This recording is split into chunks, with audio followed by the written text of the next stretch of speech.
Welcome everybody to the Genesis Mindset. Today, going to be discussing DAI Stablecoin, pDAI, and some huge news that's occurred throughout the day.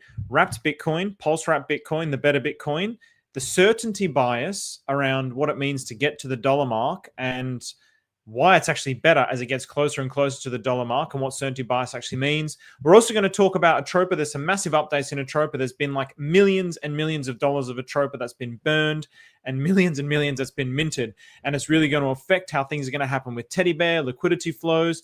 Teddy Bear is now 100 million market cap. I believe it's going to be the best meme coin. I'm going to show you the thesis that I presented over a year ago and how that's actually playing out. And we're going to have a look at a new opportunity in the Atropa ecosystem that's been going crazy today. So with that, let's get straight into it. And towards the end, if I get time, I'm going to hopefully answer some questions about impermanent loss. So first of all, DAI Stablecoin. So the 1 cent mark is a key mark. So damn, this is a chart that I don't normally have. I should have had the one that I normally mark. So one of the things that Somi keeps talking about, which I agree is going to be a point of contention, a point of FUD, is as the price continues to get higher, people are going to start to say, oh, there's going to be less gains. So that's the one side of the argument. The other side of the argument is as the certainty towards the $1 becomes more of a reality, there's also people like whales who are going to say, oh, I don't need to take a massive risk. I don't need a 10,000x. I've got an easy 2x here.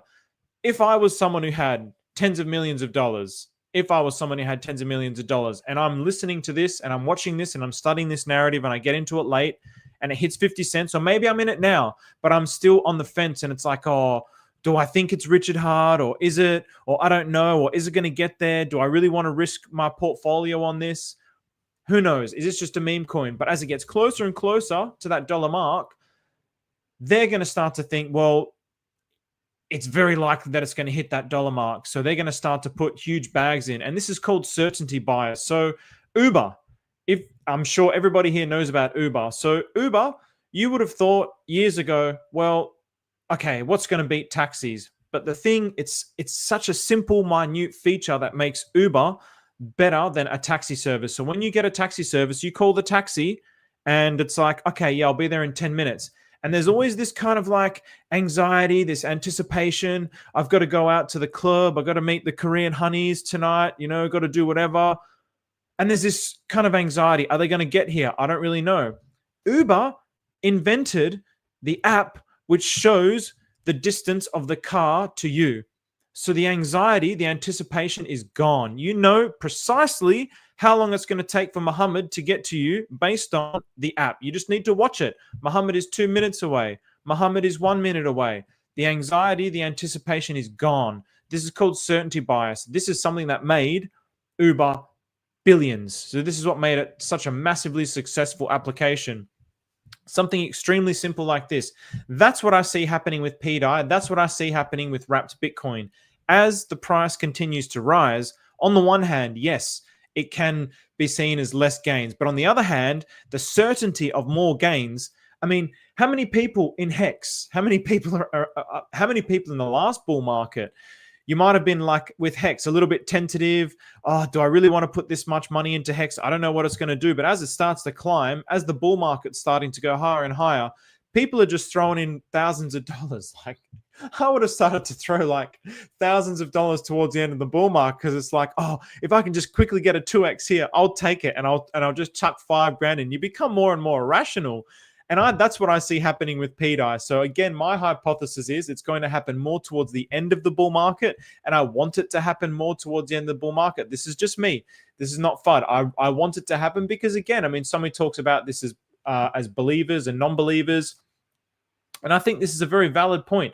So as you get to the 10 cent mark, there's going to be big pullbacks. Who knows if it's even going to peg straight away to $1? It might go over it. There's been some theorizing that it's going to go over it. This is just an arbitrary line. But as we flush out the people who don't believe, this is something that Somi talks about. As you flush those people out, we need to get those people out, because the higher that it goes, the bigger that their bags are. If it just rockets up tomorrow and we've got non-believers, it's such a critical point of potential failure, because all these non-believers who bought this as a laugh and have like tens of millions of pDAI, Do you really want them to be getting up to the 90-cent mark and they've got tens of millions of pDAI? They can, I mean, the liquidity here is still so thin compared to the actual market cap. That's, I mean, in this particular pool, this DAI and Pulsechain, I mean, it's a lot thicker when it comes to the Atropa pool, for example, but it just makes more logical sense for it to go up nice and gradually and slowly, get out all the non-believers, then a wave of new believers, people like me waiting for this dip to accumulate more, get more friends in. I've got friends who are sitting on the sidelines and I'm telling them, hey, maybe now is a good time to buy a little bit, but wait till we get a deeper dip potentially, but it's up to you. You do your own research.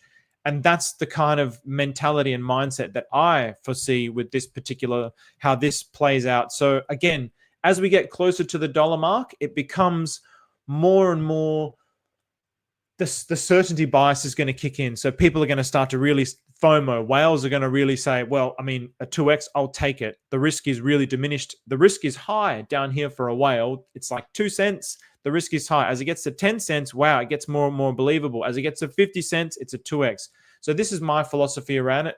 And the exact same thing that I see occurring with Wrap Bitcoin and all the PRC20s. This is the great gold rush. And this is also why I'm thinking, again, more outside of just pDAI and outside of just Wrap Bitcoin. Of course, I want these to peg. And of course, I believe that they can peg. But if they peg closer towards the end, it just opens up, unlocks this whole wave of energy. People are still too focused on their blockchains. We want to see Solana die first. We want to see Bitcoin starting to crash, Ethereum starting to die off, and then we will still keep going at the end. That would be the ideal situation. Just like what happened with Matic in the last bull run. They ran last and they went absolutely bonkers. People will go where the money is. If their focus is too much in Solana, Ansem made a tweet. What's happening in Pulsechain? He's so focused on just meme coins, dog with hat. I know nothing about Ansem. I don't know how good he is as a meme coin trader. I don't know anything about him. From my perspective, I see this guy and it's like, okay, he got lucky. He picked this thing and it went like into the millions. Maybe he didn't get lucky. Maybe he's done a lot of research. I have no idea. But he's too focused on that ecosystem where he's had that success. We want them to die. Not for them to die. We want their blockchain to start to die out, head into a bear market, and then for us to keep climbing, just like what Hex did. Just like what Hex did. Hex continued to climb while everything else was dying. And that brought in a wave of new users. That's exactly what we want. That's exactly what I would want to see. So again, going into the future of the next bull market, we've adopted and helped and saved a lot more people. So that's what I see happening with this. So that's my hypothesis with that. And I just wanted to just go over a few things today. So there actually was some pretty massive news with pDAI. Fast Abdul reached out to me. So Fast Abdul, I'll get into that in just a moment. But this is also why my conviction continues to deepen in this space. So on the one hand, of course, there's like degen, that's normal. There's a diversity. That's what makes it a community. But when you have community leaders like this, Hodlnomics, really laying it out about what happened with the whole executive vote and non-executive vote. Everybody was attacking Sunny, and not a lot of people will come out and apologize. So I wanted to just say, Hodlnomics, you're an absolute G. He came out, he apologized to Sunny. There was some misinformation there. There was a mistake on top of a mistake, and then everybody's just misconceiving things because of the energy. Our energy is so high. We're really jumping to conclusions because of all the emotions that are circulating throughout our body. So to see people like this who are basically like community leaders, it gives me a lot of confidence in the project, the things that they're building, Bullseye, the way that they're expanding out into other ecosystems. Like this is the thing where steady growth creates more like a deeper rooted system that can expand out to attract more people. Again, if it just pegs tomorrow, it's like, well, all these potential new users who can potentially onboard all their friends, and all their friends can potentially onboard other friends, which is how the network expands, that opportunity just dies.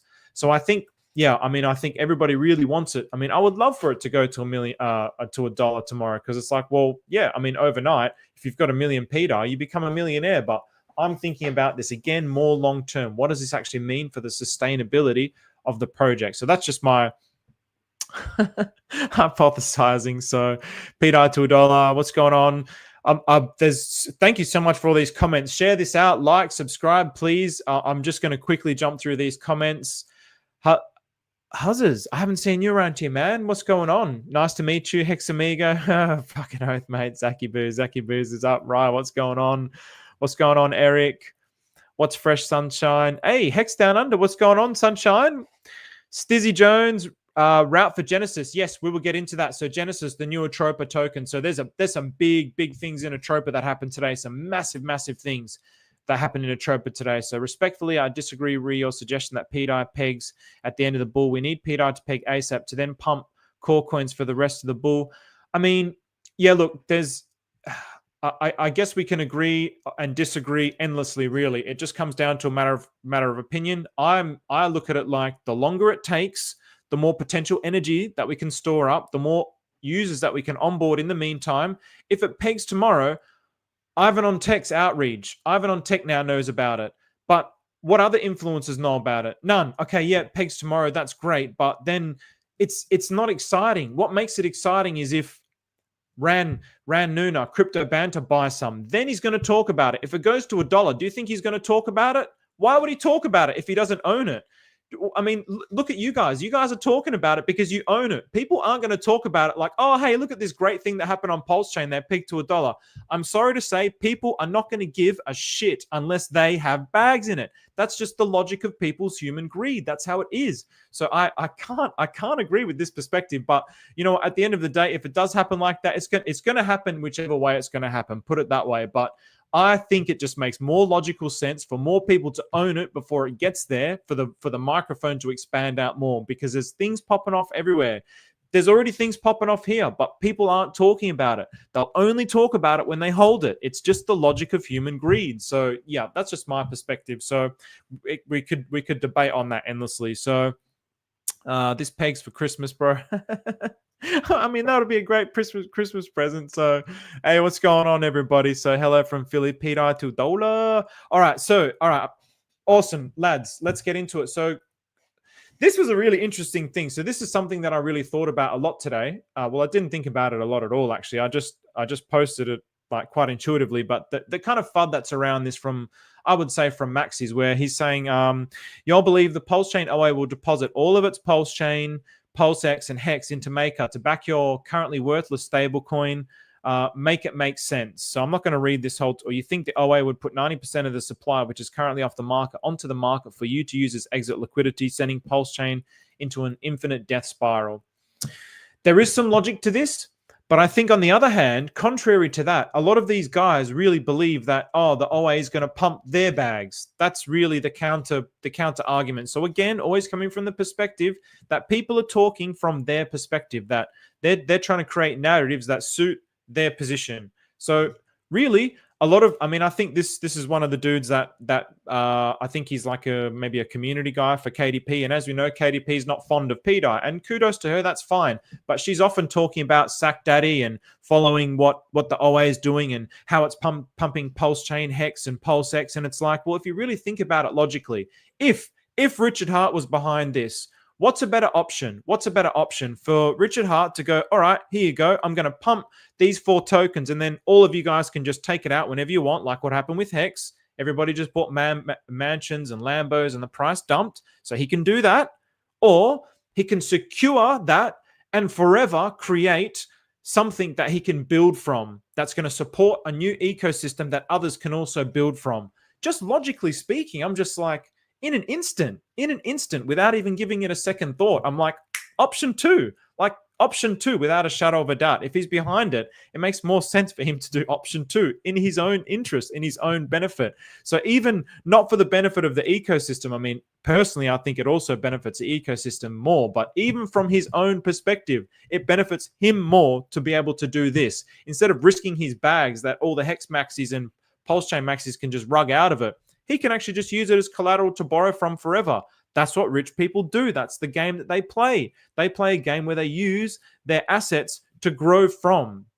We, with our limited mindsets who aren't of that mindset, we want to just extract and go buy our Lambos and mansions. I mean, not me, but yeah. Anyway, pDAI can peg anytime and I'll be happy. Absolutely, Ivy Lane. Likewise, it can.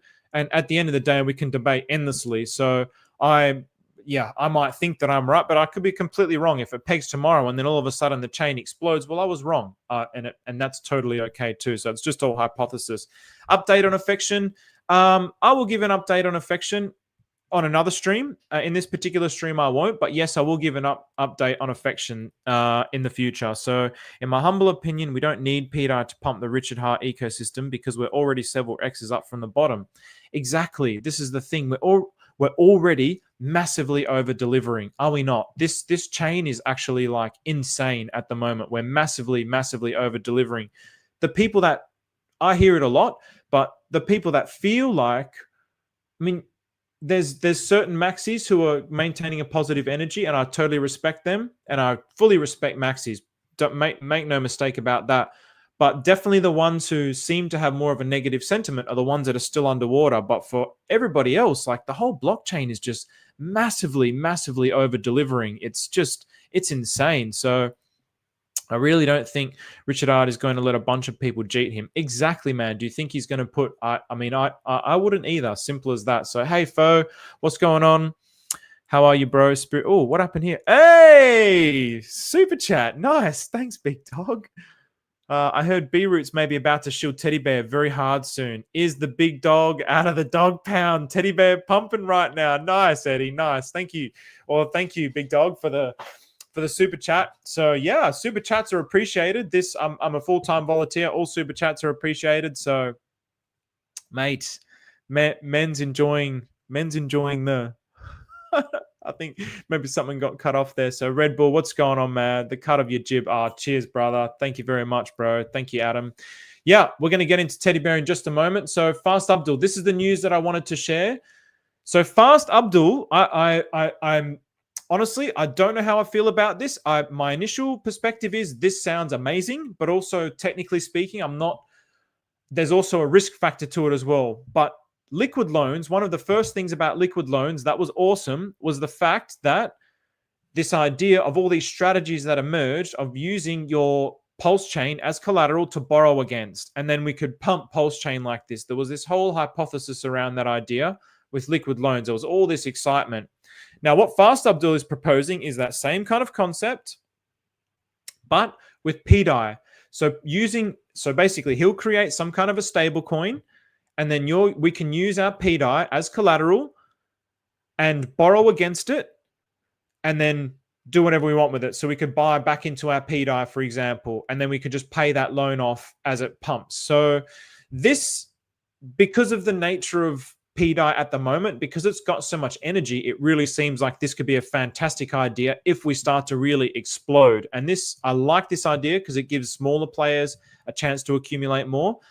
The downside of this is it can also create a cascading downward effect as people get liquidated. So this is also the risk. So people can lose. So I'm in two minds about it. And I have been invited into a group to talk about this. So I would love to know what people think about this kind of idea, whether they think that this is a positive idea for the ecosystem or whether they think that this is a negative idea for the ecosystem and something that could potentially damage what pDAI is doing at the moment. So what I've been hearing is mostly positive things, but I also have heard the negative aspects of it as well. But I do know Fast Abdul is going to be doing it in the Richard Heart ethos, in the sense of no admin keys and these kinds of ideas. So I'd love to know what you guys think about this. When he told me about it, I was like, that is a really, really cool idea. And that would be something that I would love to participate in. You know, if you can pick a bottom and you can lend out your pDAI as collateral and you pick a bottom and then it shoots off. I mean, the last pDAI buy that I did, it was pretty much the bottom of the last run, but it was all just like, it was all serendipitous. I came across some good fortune due to some potentially what you might consider as bad fortune. So yeah, I mean, if you can pick those things, and I'm definitely feeling more in tune with the market. So I like this idea of, I'd be willing to risk like a very small portion of my pDAI to grow it through a protocol like this.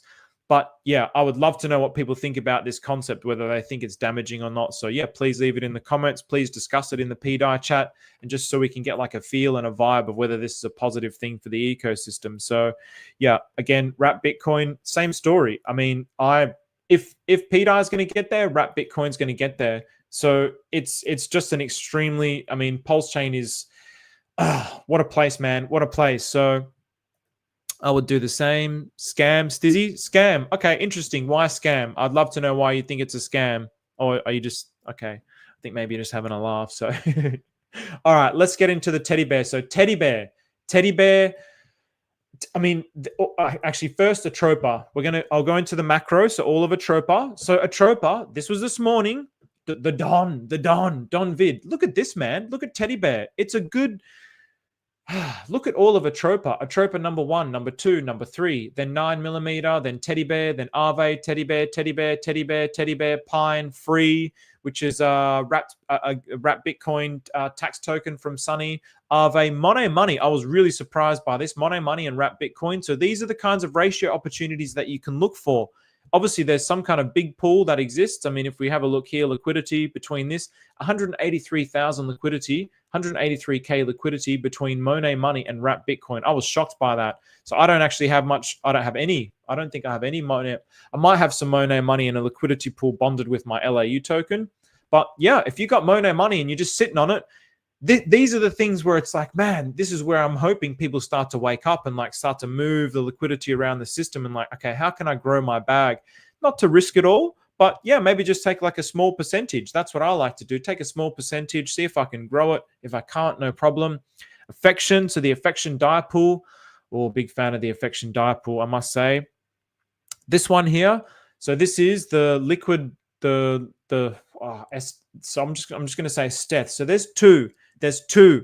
So be mindful of this. There's two. So just in the same way of like with WETH. There's a WETH that's like 1-to-1 with the Pulsechain, and then there's a WETH that's like bonded to the value of the Ethereum side WETH, wrapped Ethereum. Same thing with this. There's a Steth that is basically like the PRC20 copy of the actual value of the Ethereum, and then there's a Steth, which I think I heard Sunny talking about this, which is basically bonded to the price of the Pulsechain WETH, where it's like 1-to-1 with Pulsechain. So people are buying one, and then the smart people who know that this is actually like in the code and it's never going to get there are basically just like totally just cleaning up in this. So always do your research and look into it. So yeah, Peppy, G-Baby, that the guat. So G-Baby's just, yeah, G-Baby's, I love G-Baby. I spoke about G-Baby yesterday. So if you want to look into a little bit more about G-Baby and why I'm personally bullish on it.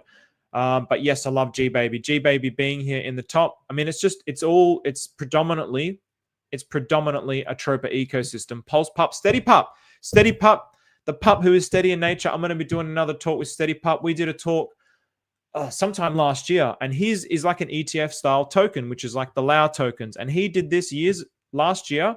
And to see where his token is now compared to where it was when we were streaming, like this is the kind of thing that you can do with liquidity bonding if you make a liquidity web. And this is the thing that I'm really trying to help people understand, because I think that that's a really GOAT move. I think that that's a massively GOAT move. So yes, G-Baby. Definitely, I'm personally very bullish on G-Baby. Maria mentioned that it can get to 14,800. I think at the moment it's like $22.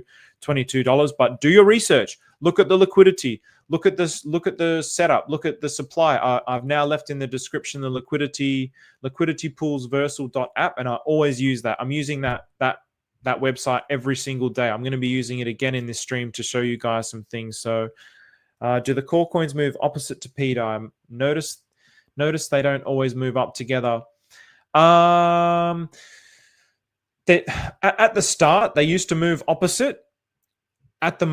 These days, they mostly move in a correlated manner.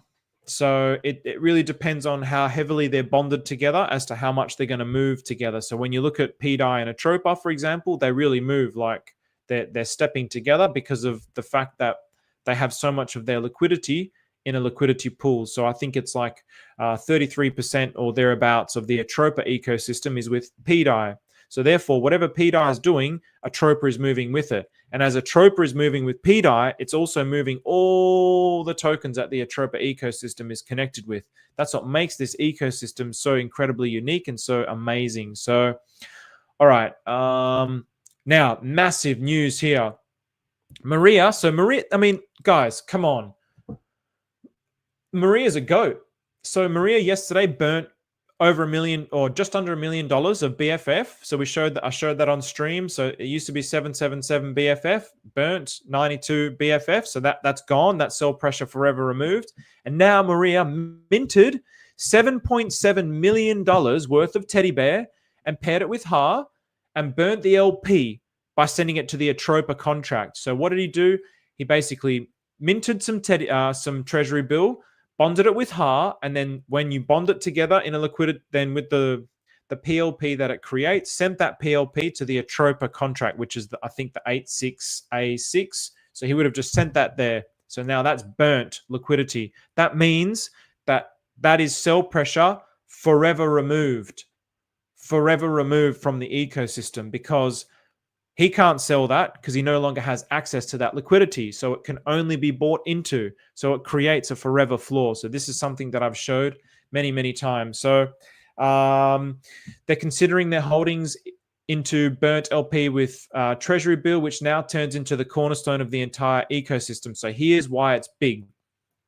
Treasury Bill is mintable and can be printed to buy into any part of the ecosystem, creating stimulus without hurting its price, as long as it's not sold. So really, again, think about the very ethos of what's happening here. So Atropa ecosystem, Maria has come out and said at the very start of the chat logs, all like last year when he was first sharing what this was all about, he's created a financial ecosystem. So this is the first truly decentralized financial system that's been created on DeFi.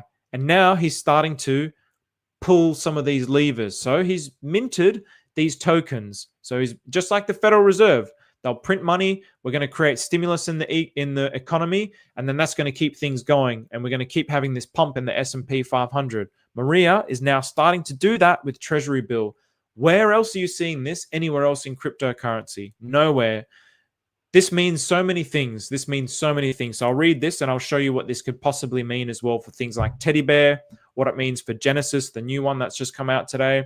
So yeah, Treasury Bill and Teddy Bear are bonded, meaning Teddy's success will drag Treasury Bill up. If Teddy takes off, the entire ecosystem could explode. Expansion is seamless. So Treasury Bill can pair with new tokens or projects, making it the backbone of future development. Maria's $1 price target for Treasury Bill, which was set in Amsterdam, feels closer than ever. These liquidity shifts suggest the groundwork for a pump is being laid. The best part, any purchase of Bear now impacts Atropa's liquidity web much, much more than before. The game has changed. Are you watching? I'm watching. I bookmarked that, so I'm definitely watching. So now Treasury Bill. Let's have a look at Treasury Bill. So Treasury Bill has, tokens that are in liquidity is 11 billion and worth 74 million. So have a look at these. So this is something that I don't fully understand, but given that the Atropa ecosystem is like this network of tokens, this is something that I'm paying attention to. So these symbols are Korean. So this is well, I mean, I think they're, I mean, I know that they're Korean, but yeah, that's O, that's U, that's U, that's also U, that's a O, and then there's another one, there's R, which is like LR, then this is T. So there's this relationship with these tokens that have a Korean symbol, or there could be a potential relationship with these tokens that have a Korean symbol. Whether Maria is trying to show us something through this, or whether, I don't think that it's just arbitrary. And now this one today was just launched, Genesis. And I've seen, because what I do is I watch the Atropa new contracts, and then I go and open them up. I have a quick look at the liquidities. I see the charts. I see what's happening. And this one was going absolutely bonkers today out of all of them. So there was 3 that got launched, and this was the only one that was moving. And why was it moving? Because Treasury Bill just got minted. So when you can just mint these tokens in circulation, then he can just buy Genesis he could buy this token and just buy it up and just pump the shit out of it. He could also do exactly the same with Teddy Bear. So that's just one feature of why Teddy Bear can pump. One feature amongst many. So now let's get into Teddy Bear and why Teddy Bear is just, I mean, I want to show this because, and I can't take full credit for the majority of this. I mean, this is just me, like, this is a video that I made in October of last year. as the price of teddy bear was going down. And I speculated, I think it's going to be the #1 meme coin. Now, I definitely wasn't the first one to say this because the Moon King was saying this, but because the Moon King was saying this, and I also did my own investigations into the Atropa ecosystem, I formulated my own hypothesis about why I believed it could be the #1. And that was over a year ago, and now seeing it unfold like this, I'm like, wow, I'm starting to feel more and more conviction in my own ideas about cryptocurrency and the movements of the market. So basically, my formula for why this could be the #1 meme coin is, one, the Atropa ecosystem is behind it. So at the time, it was a mystery narrative. It still is a mystery narrative.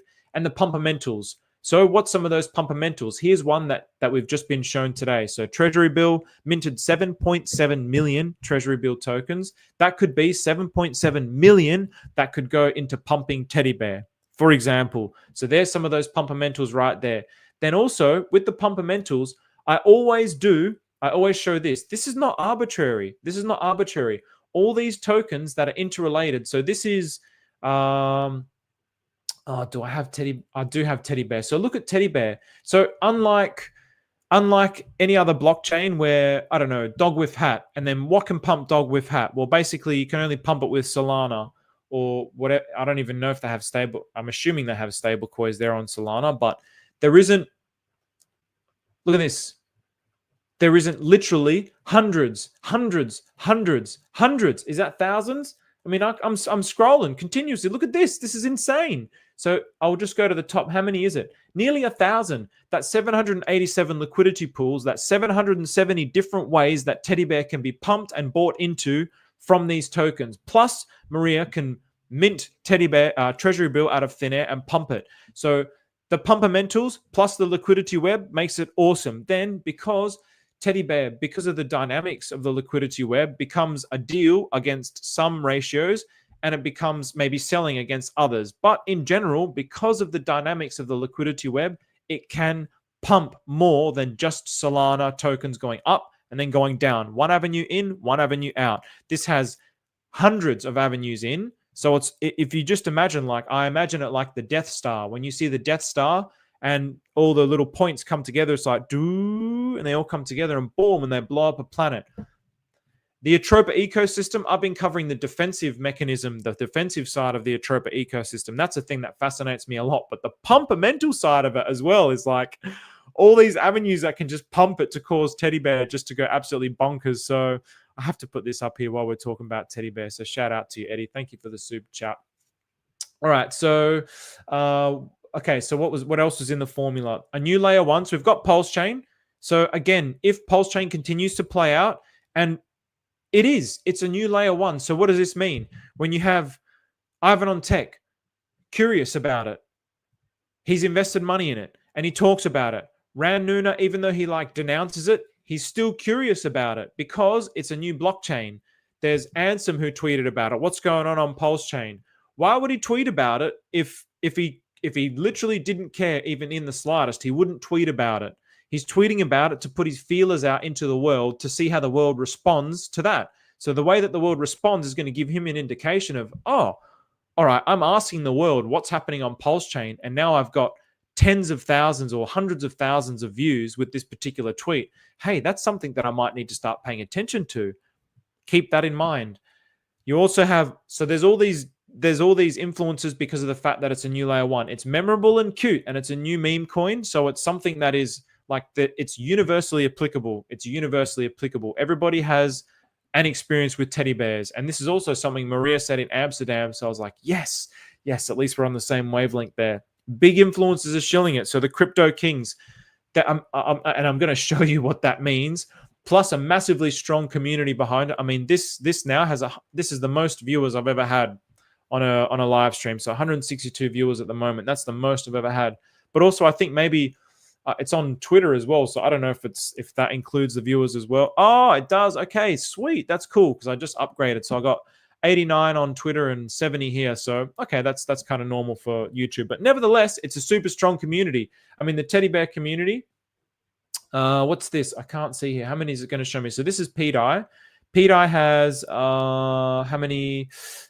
6,338 members. So these are the kind of metrics that I look at. I mean, it's very simple, but these are the metrics that I look at to determine the strength. I mean, this has 5,000. So pDAI's got the most, but Teddy Bear is still extremely strong. At the time, like, I mean, can we say DAI is a meme coin? Some people argue that it is. I personally, yeah, I mean, if we believe it's going to peg, then it wasn't really a meme coin. It had a utility, right? So yeah, so there's that as well with Teddy Bear. So the massively strong community, and there's people building around it. Again, hodlonomics. There's people creating merch around it. So that gives me high conviction. So because of all these factors, I believe that I think it's quite easily going to be the #1 meme coin on Pulsechain, but I believe it can be the #1 meme coin in all of crypto. Now, Moon King, the Moon King secret. I was just double checked that this wasn't a subscriber's tweet. So secret, I didn't sacrifice for Pulsechain. I sacrificed my SHIB for Teddy Bear. Meme team is here and always was. So the Moon King, as we all, I mean, if you don't know, the Moon King is like a meme goat. He's world class, one of the best in the world.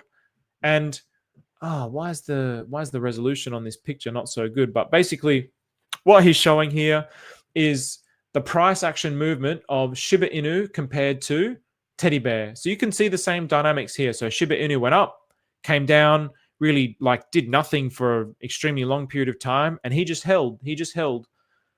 Maybe he even was down here. He basically was holding it forever, and I think to a point where he almost forgot about it, and then it just started to take off. And what's Teddy Bear done? Teddy Bear had that same shoot up, but it's been in a shorter period of time.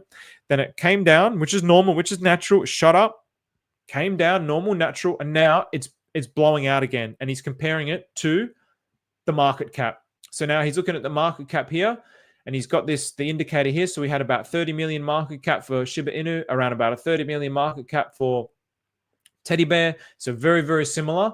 And Shiba Inu got over 20 billion market cap. So I mean, again, just due to the dynamics of the market, and also the secret factor, Shiba Inu, you could only buy in one way, out one way. Essentially what with Ethereum, and when I say in one way, it's not just one way, but it's essentially Ethereum, your stable coins. Here we have over 700 ways to get into it. Plus we have a developer who's interested in making this whole ecosystem grow together, a developer who's pulling strings and levers to explode this whole ecosystem. So yeah, I just see it as there's a very, very high probability that it can be the #1 meme coin in this particular bull market. We've all heard of Dog with Hat, but I think Teddy Bear can be, by the end of this bull market, it's going to absolutely melt faces. That's my belief, not financial advice, but I think, I mean, we're really only getting started. It's as Vigilante here says, I mean, he also mentioned that we got up to about 100 million market cap. So I'm going to show the charts now as well. So let's have a look at those charts. How are we actually looking? So first of all, the crypto kings down here. The crypto kings. What a bunch of G's, man. What a bunch of G's. They picked this at 40,000. So, I mean, even if you look at they picked DAI super early. PTGC, like they're just knocking them out of the park, like just win after win after win after win after win. Picked Shiba Inu, win after win after win. And they are saying Teddy Bear is going to be the #1 meme coin. So, okay, that's the first thing. And they picked it at 40,000. Now it's basically up to 100 million market cap. That gives me a lot of confidence that they said that down here at a 40,000 market cap, and it's up here at 100 million market cap. Here is when I created that video where I said I believe it's going to be the #1 meme coin. So it was around like, again, like it was on its way down, but I was like, there's something going on here. This was in October. And look at the effect that the Moon King has. This was when he went on to Ran Nuna. So he went on to Crypto Banter, who has like millions of subscribers. And it was during this week.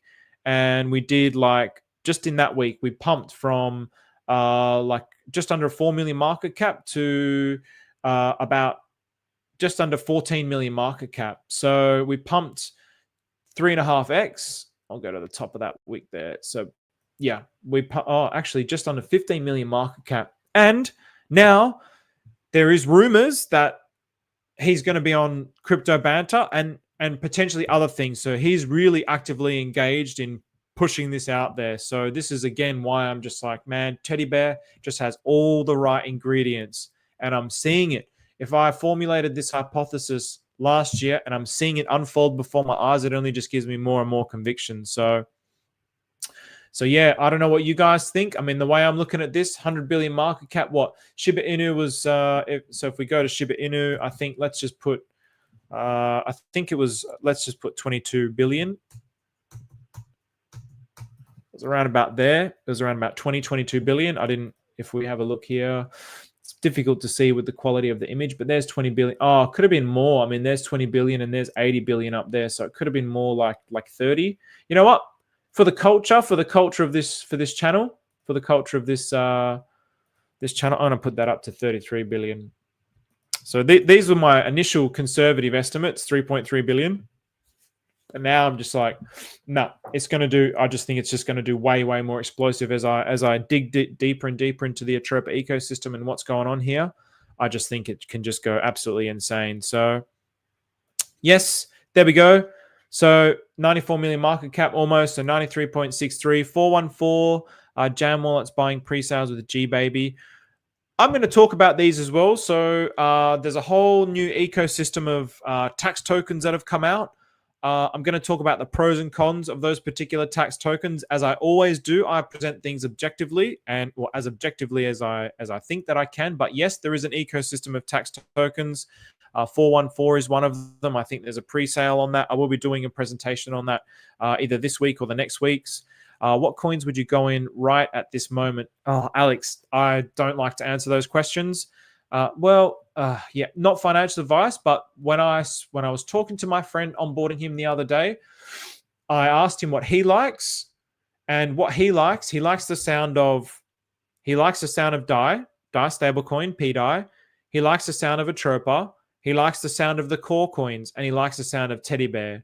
So you can work out and read between the lines there about what I would have suggested to him, what I would buy. So I think if we look at just the one token which is going to get me the max gains, I don't think that that's necessarily the right approach. Again, I'm always thinking more long term. So yeah, it might be for you, but for me personally, I don't want to give those kinds of calls. I'm here outlining a thesis about why I think Teddy Bear can be the #1 meme coin. So yeah, I guess you can connect the dots there. So Katie, anyone associated with Liquid, how we support these fighting scammers is mine.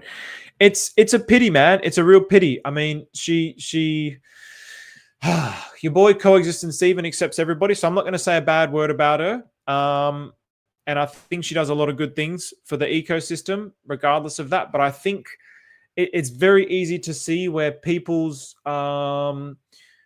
judgments become blinded by what they hold. That's all I'll say. And I think that that's a very obvious thing. The more that you really start to understand, the more that I look at people and you can just, it's just easier to see. It's like, okay, well, you know that person doesn't hold any DAI Stablecoin, or what this person holds. It's like what they hold is how they speak. What's in their mind is what the words that are coming out, or whatever they're typing. So it's very clear. So gas, income, incognito, drunken sailor bot.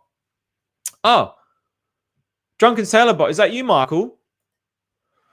So yeah, if it is, you can hit me up in DMs just so I know that it's you. So time crystals, Genesis is going to be huge. Yeah, Genesis, I think Genesis is going to be huge. So I'm going to go into Genesis now. So Teddy Bear, you guys take that as you will. Actually, I'm going to start to close some of these things because my computer, man, yeah, just doesn't like all these things open. So I'll minimize this. Now let's get into the new tokens that started to come out today. So the opportunities in the Atropa ecosystem. And again, this is the thing, guys. This is the thing.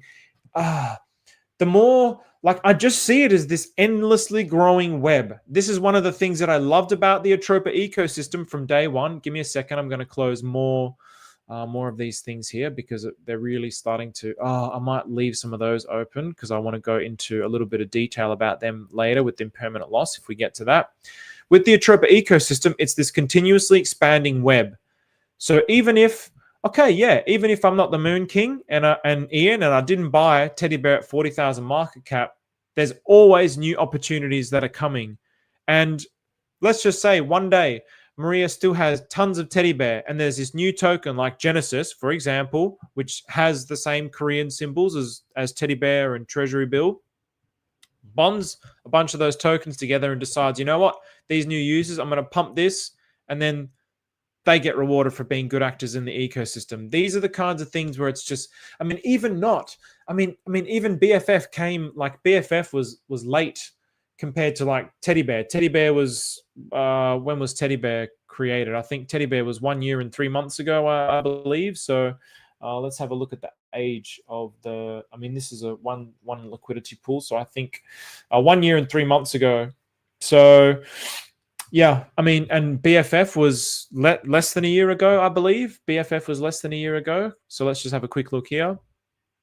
So yeah, if you're kind of wanting to just quickly see these things for yourself. So BFF, 11 months or 1 year and 1 month. So yeah, BFF is newer. So there's all, and BFF, look what BFF has done. So there's these continuously new opportunities. Look at what GBaby is doing. Look how good GBaby is doing. If you bought the bottom on GBaby, you're looking pretty. So it's like the scarcity mindset is like, oh, I missed out on all this, and oh, I don't know what to get now. That's the scarcity mindset. I'm looking at this with the abundance mindset. It's like, okay, well, I missed out on that. No problem. I can still have some skin in the game if I want. But now there's continuously new opportunities. That's what I'm loving about the Atropa ecosystem. Like Maria just keeps just unloading alpha on us, just alpha upon alpha upon alpha. So let's close out a little bit more of these. Probably I'll leave the teddy bear chart just in case. All right, now let's get into the new one here, Genesis. So 414. By the way, so we used to call Maria 414, and someone here pointed out, and I've known this, the wallet now ends with 2501. So if you like see, here, yeah, 2501. So it's Atropa Dev 501. So someone commented that, is that really 414? So yes, Maria used to be 414, but the wallet has changed. So 414 just created Genesis token and added 47,000 liquidity with Treasury Bill. 7.7 million Treasury Bill just got printed today. Just got minted. He bonded $47,000 of liquidity with that token. So yeah, this is where if you start to look at what's happening on the blockchain, if you're staying in tune, and again, this is how I stay in tune. I have the Atropa new contracts Telegram, which I believe is linked in the description. I'll just keep an eye on this, and look at this.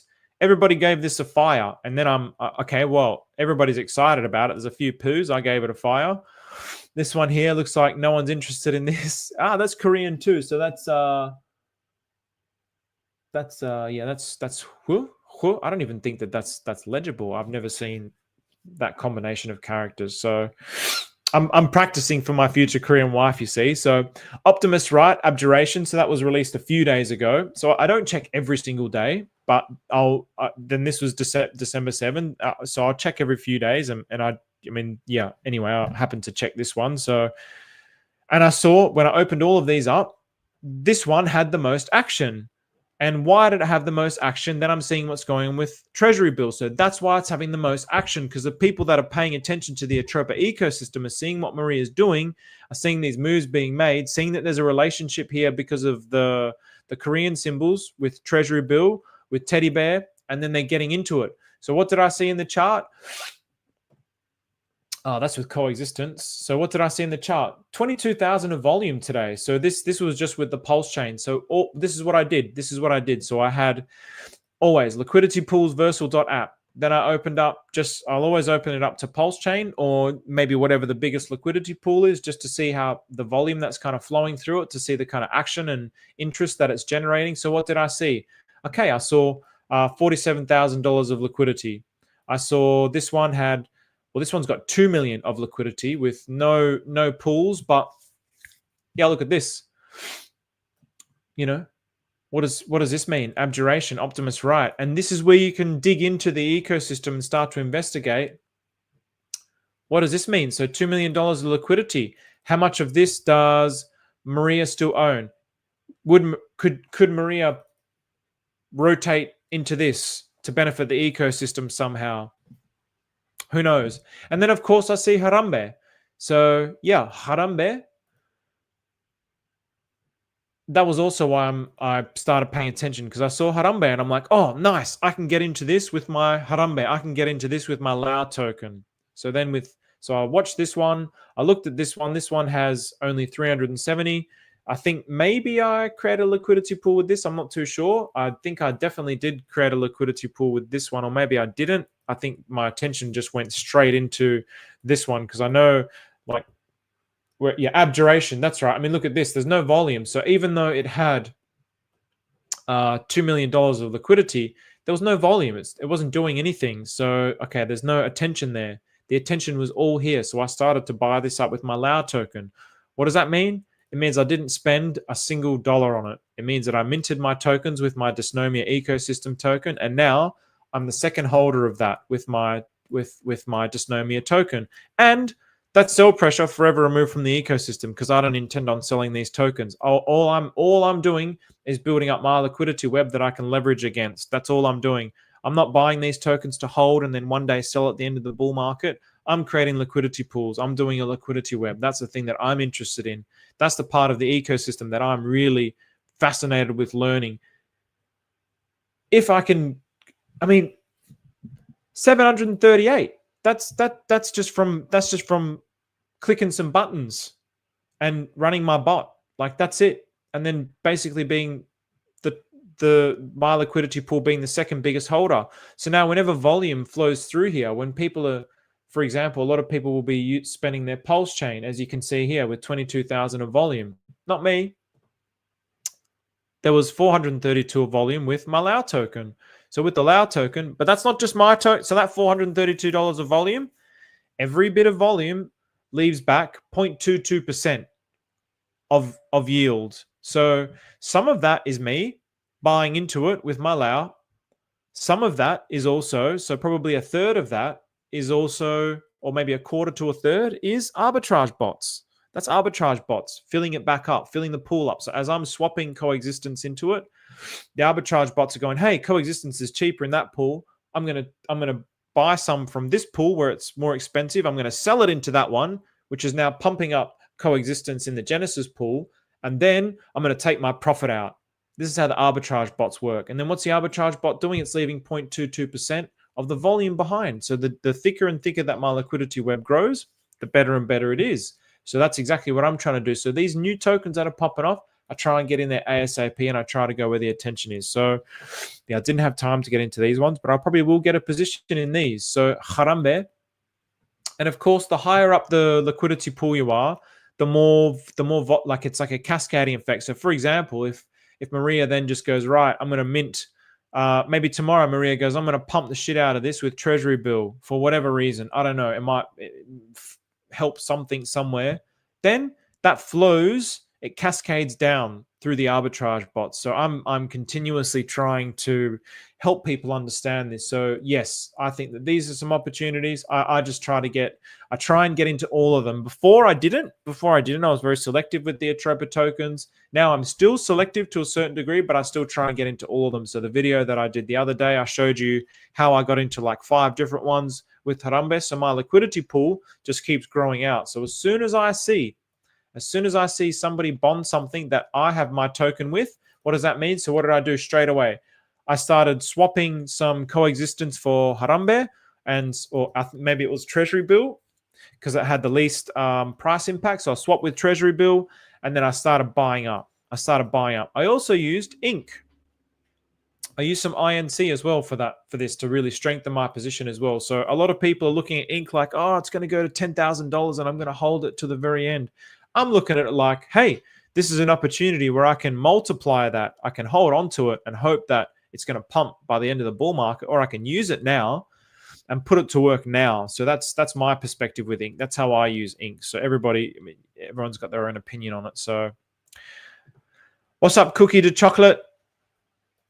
Disclosure kids could check Gary Network. I don't really know what Gary Network is. So yeah, Genesis is mooning, man. Like, I think I started looking at Genesis when it was, it's probably like doubled since I started looking at it. But yeah, or maybe when I first started looking at it down here. And of course, by the time I kind of set everything up, I mean, yeah, it's done a 3x, but, you know, market cap of 220. Oh, the liquidity is very thin in this pool, 471. But yeah, it's the signs. It's bonded with Treasury Bill. Treasury Bill just got minted. 7.7 million just got minted. So other people are also seeing that and going, I want to be involved in that. I want to be involved in that. So I've told my friends a year ago that pDAI and Teddy Bear will be all around crypto in the next bull market. They ignored me. Now they're asking if it's time to buy. It's frustrating, man. But, you know, yeah, just help them. Just help them with yeah. Of course, I try and help people understand that obviously they're later, and so they're not going to get as good a position, but I still want to help them regardless, right? We still want to help them and bring them into this system where it's going to benefit them in the long run. So, yeah, like just help them, man. Like it's all we can do. People will listen when they listen. So, what's up, Clintrons? I believe also, yes, I totally agree with this. I believe it's going to be huge. So, yes, please, Teddy, the mud dog. So the mud dog who got me into the Atropa ecosystem. Teddy to 1 trillion market cap, Muddy. Teddy to 1 trillion market cap. And then mansions for the boys from Muddy. Genesis was launched today by Maria. It's huge. Yes, exactly. Thanks, Mozzarella. Appreciate that, man. So, yeah, look, guys, if anyone wants to... I mean, obviously, I never really asked for anything, but just share the stream around. Share the stream around, like, subscribe, help other people understand what's going on with Atropa because it's so deep, but it's so much better. It's so much better than anything else that's happening in crypto. It's a whole decentralized financial system. It's something where, okay, yeah, there's degen things you hold and you buy. That was what this was something that I kind of, as I talk to people about these things, just naturally, it just, things get more clarity in my mind. So when I was talking about creating a liquidity web, and if it's going to be more beneficial to creating a liquidity web versus if I just buy a token and hold it, it seems to me that in principle, it's going to be better to create a liquidity web, but I can't directly quantify that with any specific math. I could create a formula and say, this is why I think it's better, but I wouldn't be able to say the exact formula. But for me, I'm just doing it with a small portion. So this was my donation wallet, man. This is my donation wallet that I started creating my Lao token with. So anyone, I mean, yeah, if you want to donate, you're not donating for me buying mansions or anything like this. You're donating towards creating a better future for everybody. Meditation centers for everybody to change the world peace. So it's not about buy and hold and sell. This is the old crypto mentality. Buy a token, hodl, and then sell at the end of the bull market and pray to God that you sold the top. And chances are, I mean, very high chances are that you're not going to get anywhere near selling the top. Your greed is going to take over, your euphoria is going to take over, and then you're going to get caught round tripping like the majority of hexagons did. Well, the majority of people in crypto in general. That's the old crypto. The new crypto that I'm seeing emerge with the Atropa ecosystem is buy, build, and grow. So it's more of a long-term, passive, continuous stream of yield. So you buy the token, you build it, aka you create a liquidity web, and then you grow it. You keep growing that liquidity web, and it just continues to grow and grow and grow. And as Harambe would say, the gospel of Harambe, what would Harambe say about this? So I'm making these streams on Harambe. So Harambe would say, and to those who hoard Atropa and pDAI and all manner of tokens, do not spend it in the way of Maria, and do not spend it in the way of Maria by providing liquidity. Give them tidings of a painful punishment when the price tanks. Harambe 369. So I've also started now doing these Harambe 369s with some passages from the Quran. Because, yeah, I mean, I did this with passages from the Bible. And somebody, I think there was a Christian who got offended. I sincerely apologize. I don't mean to offend, but I am sharing this because for me, the Quran, the Buddha Sutras, and the Bible, they all speak the truth. So what I'm seeing happen here with this growth of this ecosystem is actually those principles being applied here. And I'm kind of like distilling it and watering it down into this humorous way, because people, I mean, I'm not a religious person, but I love all religions. But if I just come out and say a scripture, people's minds can shut off. But if I present that information, which is the truth, to people in a humorous way, then their minds can connect with it. So I mean, I'm saying this is like a joke, but it's not a joke. The kingdom of your liquidity web is like a mustard seed, which is, hang on, sorry. Harambe. The kingdom of your liquidity web is like a mustard seed, which a man took and created an LP in his web. Though it is the smallest of LPs, yet when it grows, it is the largest of garden plants and becomes a tree. Harambe 369. So this is the gospel of Harambe. This is what I'm seeing with dysnomia. So I'm saying it in a humorous way, but it's like, it's the truth, man. It's the principles of truth that I'm seeing with the Atropa ecosystem and providing liquidity and growing, and how the rich people think. They don't buy things and then they get rich and then the next day that they sell it. That's the lottery. That's the lotto mindset. And the science is in. People who win the lotto and become millionaires overnight, they all blow it. And it was this, I even heard like a great stream with Miguel Delacos Crypto and RG3, one of the goats of the Hex ecosystem. That was saying that there's so many people in the Hex ecosystem, which, yeah, they just blew all their money, and they thought that they were made, and they just blew it all. They didn't have the mindset of long-term sustainability. They didn't truly have the delayed gratification mindset. This ecosystem of creating a liquidity web and building out passive income, which is I'm not thinking about it just in the terms of this bull market. I'm thinking about it in the terms of, I see Pulsechain revolutionizing cryptocurrency. I see Pulsechain as being the first truly decentralized financial system on the planet. I see it as like, yep, Bank of Hexago, it's going to get achieved. We're going to be able to basically, like, I'm not going to need to off ramp and go to send it to my bank. I'll just be able to have like some sort of card that I can spend my crypto with pDAI or whatever it's going to be. And I've got this web of Atropa ecosystem tokens that I'm leveraging against, continuously growing, using it as a foundation to continue to build and grow. This is how the wealthy people think. So I am trying to emulate how they think. It's not that I'm smart or anything like this. I'm trying to emulate the people who are the smart ones. That's what the Genesis mindset is all about. It's about having a humble mind, an accepting mind, seeing what the successful people are doing, knowing that I don't have all the answers, but other people do have answers. So I'm going to follow those people. So these principles are eternal principles. They're principles of truth. So that's why I continuously talk about this. Sow your liquidity in the morning and at the evening. Let your hands not be idle, for you do not know which will succeed, whether this or that, or whether both will do equally well. So see how that principle applies to just, you don't know which token's going to go off. So again, when people are like, oh, which is going to be the best token, I can look at it by analyzing the blockchain, what Maria's doing, what's it bonded with. I can make educated guesses on what I believe is going to be better, but you don't truly know. So you just dip your toes into all of them. You don't know which one's going to grow. In the garden, you might plant 10 seeds. Okay, I'm going to plant 10 blueberry things and try and grow some blueberries. Probably half of them are going to die. How? Why? It's just condition. Same thing here. You can make an educated guess which liquidity pool is going to go off. You don't really know. So you just put it into a little bit of everything. Even the best investors, they don't always pick like the number one thing. What's his name? Warren Buffett. Like the majority of their wealth is from like just a handful of stocks. It's not like every single stock that they picked, they knocked out of the park. Same as the Moon King.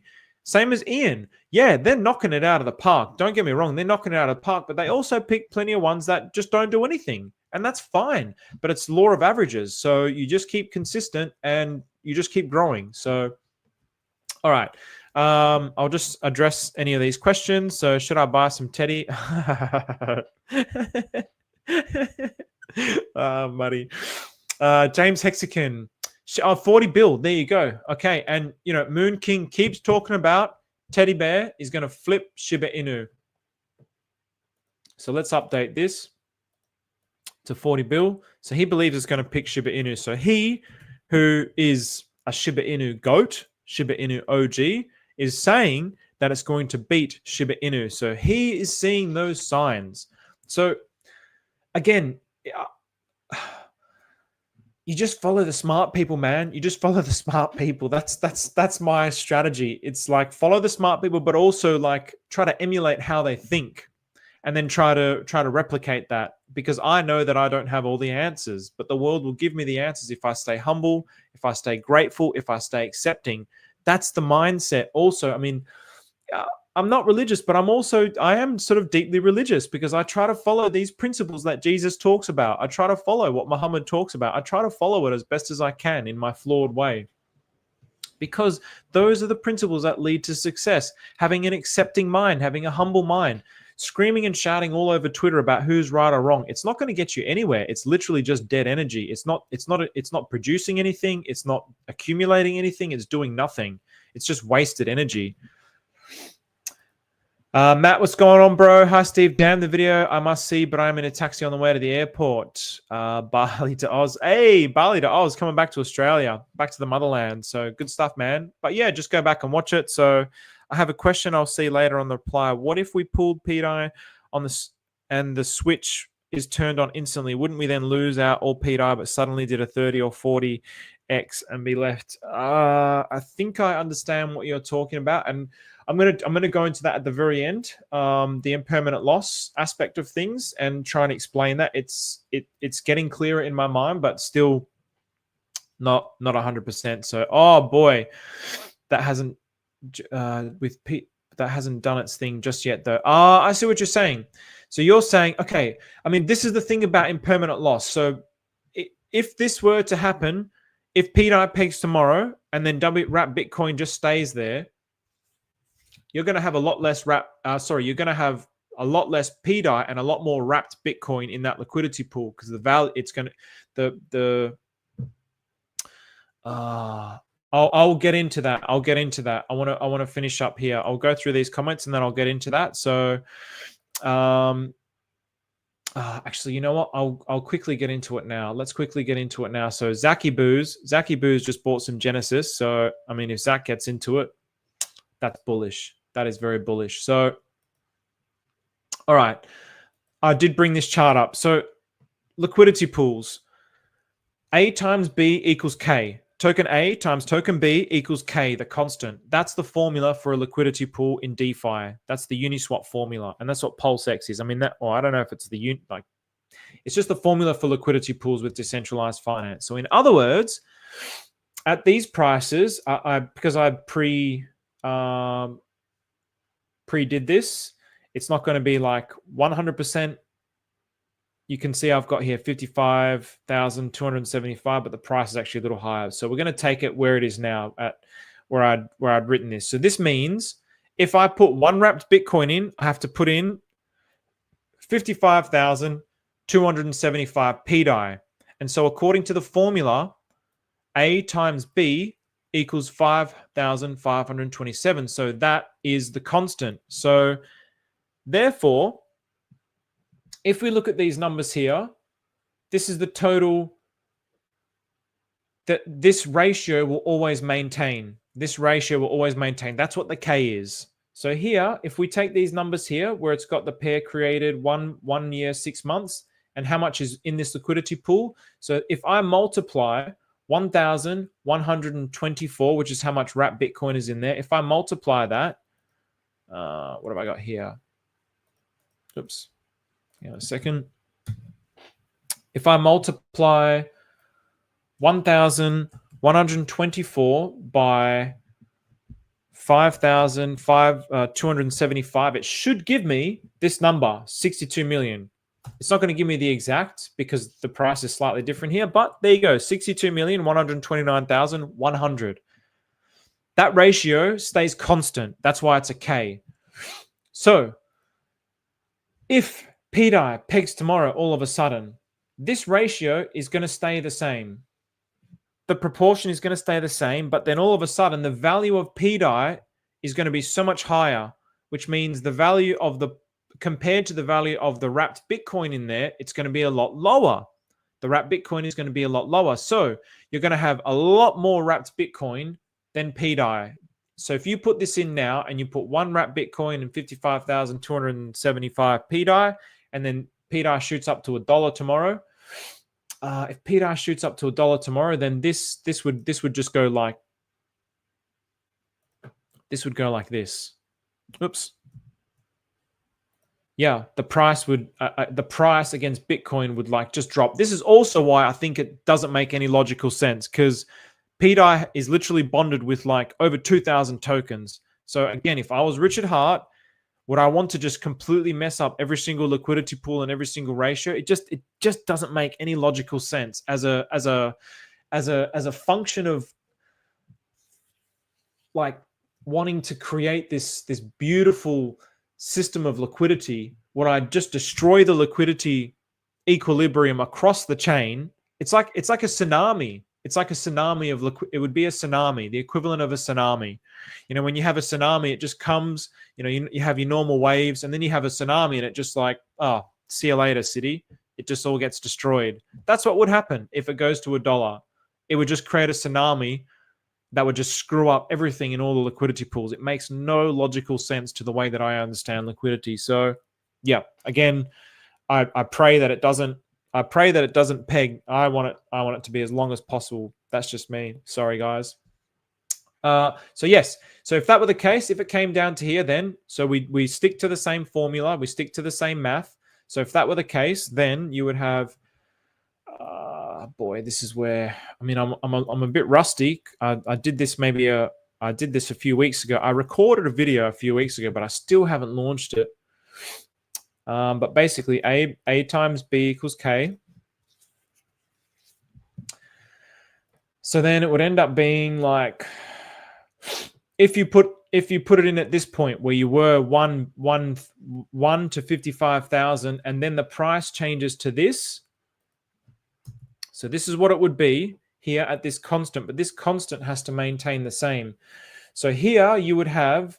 So A, we're going to figure out what A is, because A is how much extra wrapped Bitcoin you would have. So we have to kind of like do a division here. So B in this instance is going to be 6,104, but still the constant is the constant according to I'm a little bit. So basically, I think you end up doing 555,275 divided by 6,104. So you'd end up having 9 wrapped Bitcoin, and you'd have this much pDAI. So the value of your pool, if it did that, it would still be like kind of similar. But this is where your impermanent loss happens, because the value of the wrapped Bitcoin is so much less because it's basically stayed the same and the other one has shot up. This is where the impermanent loss happens. Impermanent gains is when both the tokens are going up relatively up and to the right. If they're both going relatively up and to the right, that's where you get impermanent gains. Now, you can also get impermanent gains in this particular instance, because let's say that happens, but then all of a sudden, like, I don't know, for whatever reason, because of that tsunami, like $1 million billion of volume flows through it, then all that yield is going to flow into your liquidity pool. So what might end up happening is you will end up with, even though this is the ratio, and that's what the ratio is, because of the volume, you might end up with, I don't know, let's just say 9.5 wrapped Bitcoin, and then maybe a little bit more pDAI, so 6,200 pDAI. So that's what you'll end up with. Now, then the way that you kind of work this out about whether it's actually even a loss, you're like, oh, well, I've got so much less pDAI. But then if you sell your excess, so if you'd put in one wrap Bitcoin, so then you would sell the 8.5 wrap Bitcoin into pDAI to see if you would end up getting the equivalent amount back and then some. So if you ended up getting, so what's that there? So 55,275 minus 6,104 equals. So if you ended up selling 8.5 wrap Bitcoin and you got more than 49,171 pDAI, you didn't have impermanent loss. But if you sold the 8.5 and you had less than 49,171, then you would have impermanent loss. That's where the impermanent loss comes into it. So yeah, and again, it only happens if you close your liquidity pool. This also, I mean, yeah, I'm looking at it going, a tsunami could be horrible. It might end up being the best thing. I have no idea. Because again, if there's like billions of dollars for whatever reason that flows through here, then that stays at $1. And then wrap Bitcoin starts to make its way all the way up. And you held, you didn't close your pool. You're getting volume after volume after volume after volume after volume after volume after volume. The game, it's a different game. It's a long-term game. It's not a short-term gain. I still feel like, if you put it in a liquidity pool last week and you're fretting about, oh, what's going to happen now? Or you're looking at it now and you're like, oh shit, this is happening here. Like it's too short of a period of time.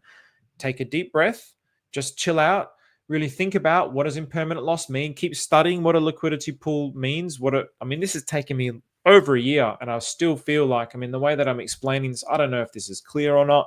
It probably I'm looking at this going, oh, I bet I sound smart, but I'm really not. Like, I'm really not. I watched a really good video on this, a whiteboard crypto.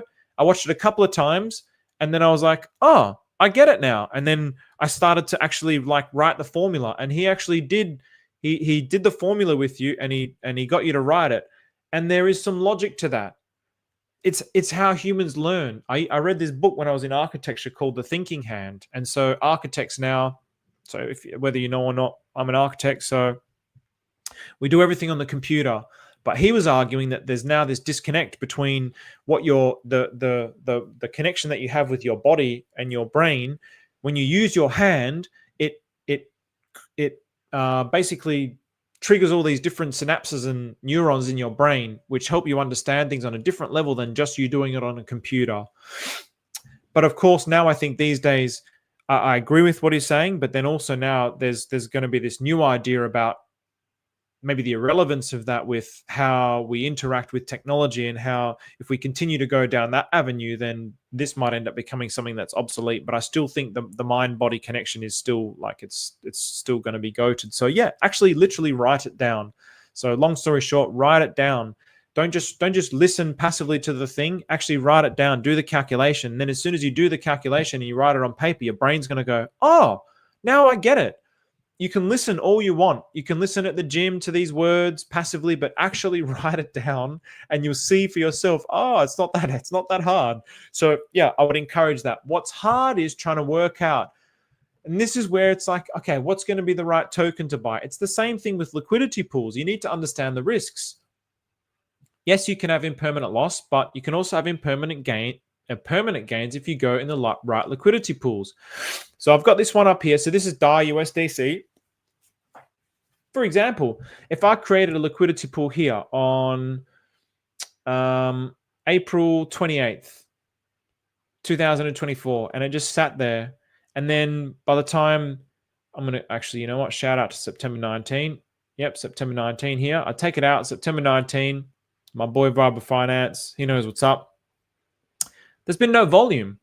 So I'm going to look at that liquidity pool and go, oh, this liquidity pool sucks. Nothing really happened. I'm going to close it. But now then all this volume comes through and it's like, okay, great.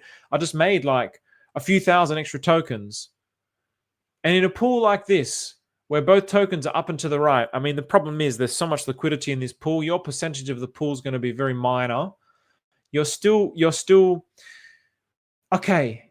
Yeah, it's like, okay, all right. Yeah, the yield's 13.32%. But there's almost $2.5 million of liquidity in there. So your percentage is proportional to how much you own. So even though it's getting a lot of volume through it, if you're putting just like a few hundred in there, yeah, still put a few hundred, but you're going to get like, 0.001 cent over like a long period of time. So then you try to find ones, okay, which are two tokens that are up and to the right, which has not a lot of liquidity. It's got good volume. It's got a good APR. You can hunt for those things. Me personally, I can't be bothered hunting for those things. I just kind of look for certain ones that I like the idea of, like this one. If I believe in the narrative of Pedi, I'm like, well, all right, it might not be the ultimate thing. It might not be the best liquidity pool in the world. And am I going to get the maximum amount of gains? But I know, hey, pDAI, pUSDC, they're pegged 1-to-1. They're both going to $1. There's volume flowing through it. That's a good bet. Even though the yield might not be the most mega optimum yield. I don't think about the I used to think about those things like it's really a lacking mind. Like, what's going to get me the absolute most for my money? I keep trying, and I also fall into that trap. But now I keep trying to think long term. So yeah, I look at this liquidity pool now after a few months, and it's like, oh, cool. I've got like 1,000 extra tokens.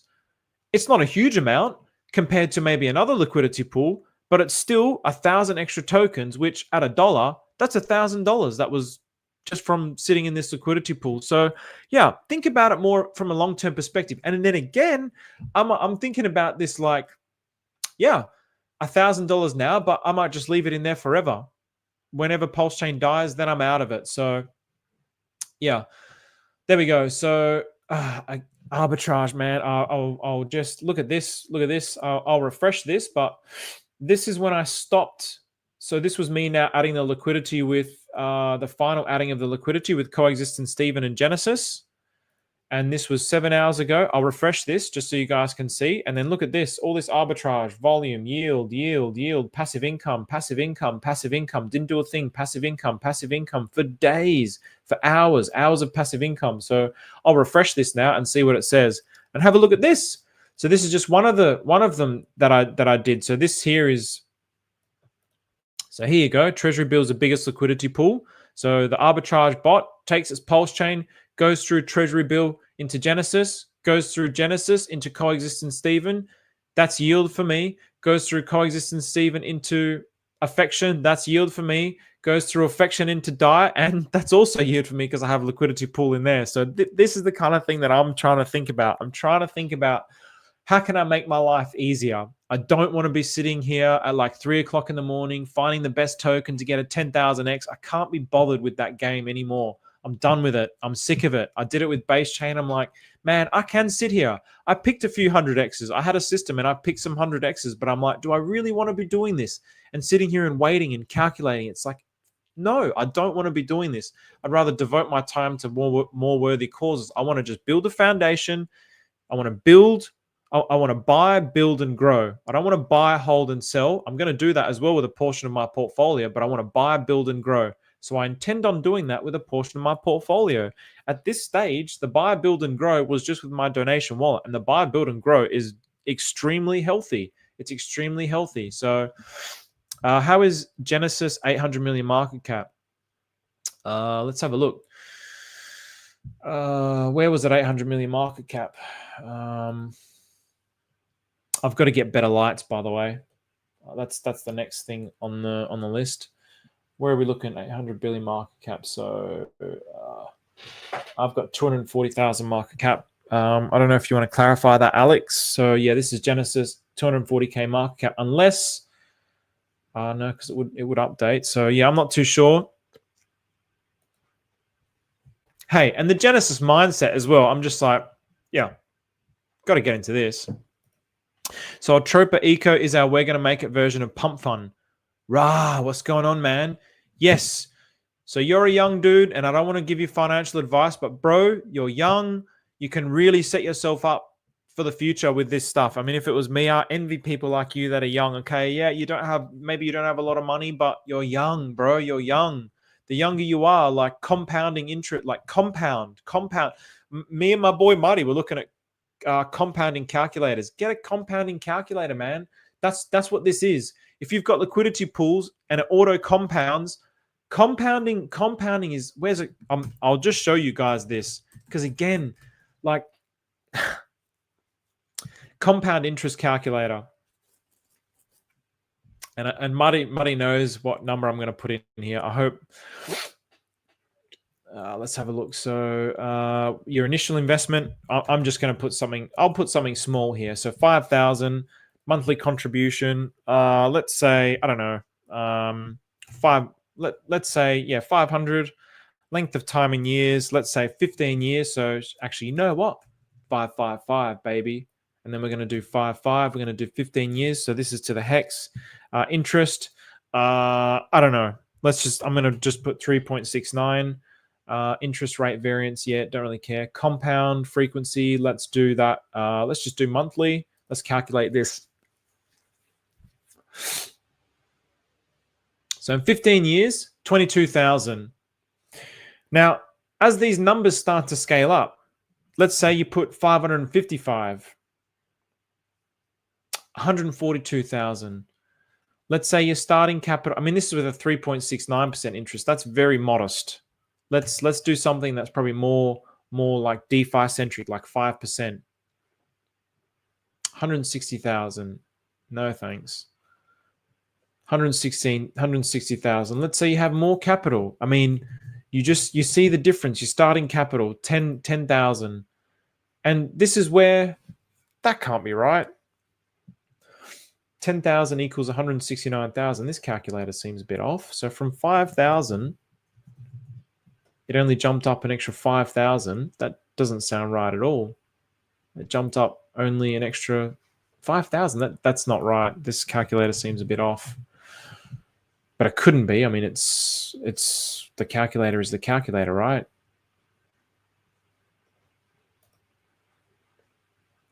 Now it's giving me exactly this. Oh, 10,000. But yeah, compounding interest, man, this is how the wealthy people think. So yeah, you start to scale this up. You work hard.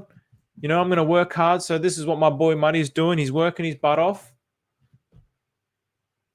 You start to put in more money into that. I mean, look at a 555. There we go. Nice. So 500, yeah, that's $500,000. So this is how I'm looking at it. But also, yeah, you could do it that way. But I'm also looking at like, yes, also buy things, buy, hold, and sell. I'm also doing that to like further bolster this. And then, okay, what other forms of income can I generate to increase this monthly contribution? That's how I'm looking at Pulsechain. I'm looking at Pulsechain as this thing that I'm going to be in for as long as it exists, and I'm going to keep bringing all outside liquidity into the system, and I'm going to grow it in here because it seems like it's the best place for it to grow. It's the money, the system here is treating me better than anywhere else in the world. So why would I want to be anywhere else? So if I feel that way and it ends up eventuating in that way, do you think other people aren't going to be feeling the same? Do you think big money? Richard's spoken on a stream. He has like people who have lots of money who talk to him. Do you think they're not going to be looking for a system where their money is treated best? Money goes where it's treated best. Once all this SEC uncertainty, I mean, this is coming from Racker Michelle's mouth. Once all the SEC, and Racker Michelle's like one of the community's like most famous millionaires, or is he a billionaire? I'm not too sure, but yeah, like very, very rich. Saudi friends, all this kind of thing. But they're waiting for certainty with the SEC. It's too risky for them. But if there is an ecosystem like Pulsechain with a truly decentralized financial system that's been created where their money can grow like this, they don't have to do anything. They don't want to sit in front of a computer all day. They want to just put it in passive yield. Do you think that this system's just going to die? I don't. Money goes where it's treated best. I don't think it's ever going to die. I just see this continuously growing forever. This whole blockchain just going to continue to grow. Like, I don't see Solana continue to grow. I see that game's going to die eventually. Meme coins like Hoctur, what? That was like 30 minutes. Like, how many tens of millions got rugged in 30 minutes? Do you think people are not going to get sick of that game? Find things with early engaged community building, be vocal, and hold more than a week. I agree. Yeah, and this is, I mean, it's difficult. It's difficult because I guess this could be, in a way, perceived as shilling, but I'm looking at this. I'm looking at the blockchain. What's the blockchain telling me? What's Maria's actions telling me? And that's why I'm sharing this opportunity. And this is the time that I stream. But yeah, okay, all right. I've got one of the biggest liquidity pools, but I'm also have been for months telling people about the Dysnomia ecosystem, and nobody's doing it. Nobody's doing it. Like, not many people are doing it. I mean, this is my other pool here, Bayfection. Shout out to Bayfection. Nobody else is doing it. Why? It's blowing my mind. I think it's because people don't understand, or again, they're looking at it like, well, is it going to be better for me to just buy and hold, or is it going to be better for me to create liquidity pools and create this system and then get the yield like that? Honestly, it's probably going to be better for you if you pick the perfect winner. It's going to be better to just buy and hold and sell a top in the short term. I think that's going to be better. But in the long term, this is how I'm looking at this. I think in the long term, that's where this comes into it. So nice to see this mono. This is Love Temple, Hyperlight, CDC. This is Stew. A1AK, maybe that's another one of Sunny's. There's Bayfection. This is Mindfulness. This is obviously Allow, Shilo, Suns, Harambe. I think maybe he might have created PFF here as well. So yeah, I mean, look at this. So as the value goes up, the value of my liquidity pool also goes up.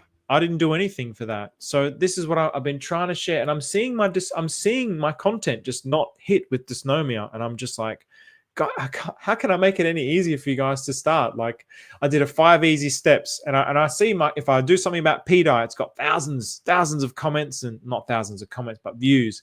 And then this dysnomia, 5 easy steps with all these pictures. It's perfect. It's easy. 5 easy steps. It takes like less than 5 minutes, and it had like 300 views. I'm like, man, guys. Okay. So buy it with T-bill. You could. So in terms of liquidity routes, buying it with T-bill is going to give you the least slippage. So yeah, buying it with Treasury Bill will give you the least slippage. You could.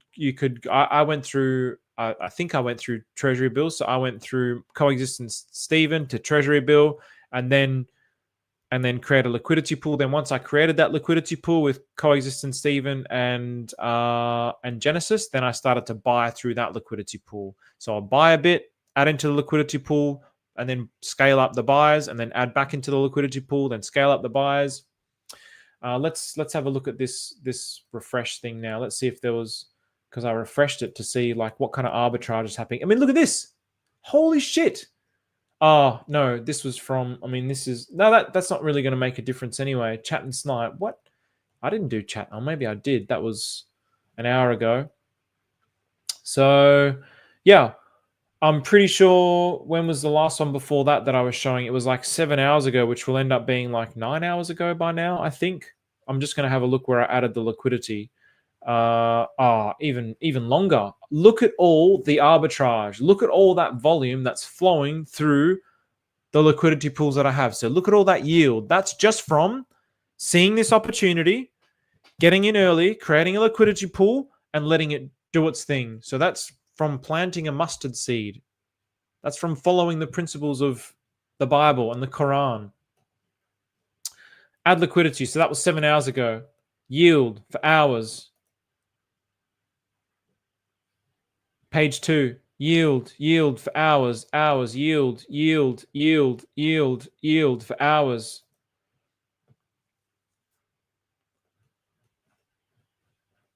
More yield. Another whole, not a whole page of yield, because this is the chat and Snipe, so it's minting those tokens, and then more yield. Oh, holy smokes! 4. This is a big one here. Let's have a look at this. That's a big swap. That swap, and 1.6, that's another fat swap. 1.5, that's another huge swap. So what are these swaps? So let's have a look at this.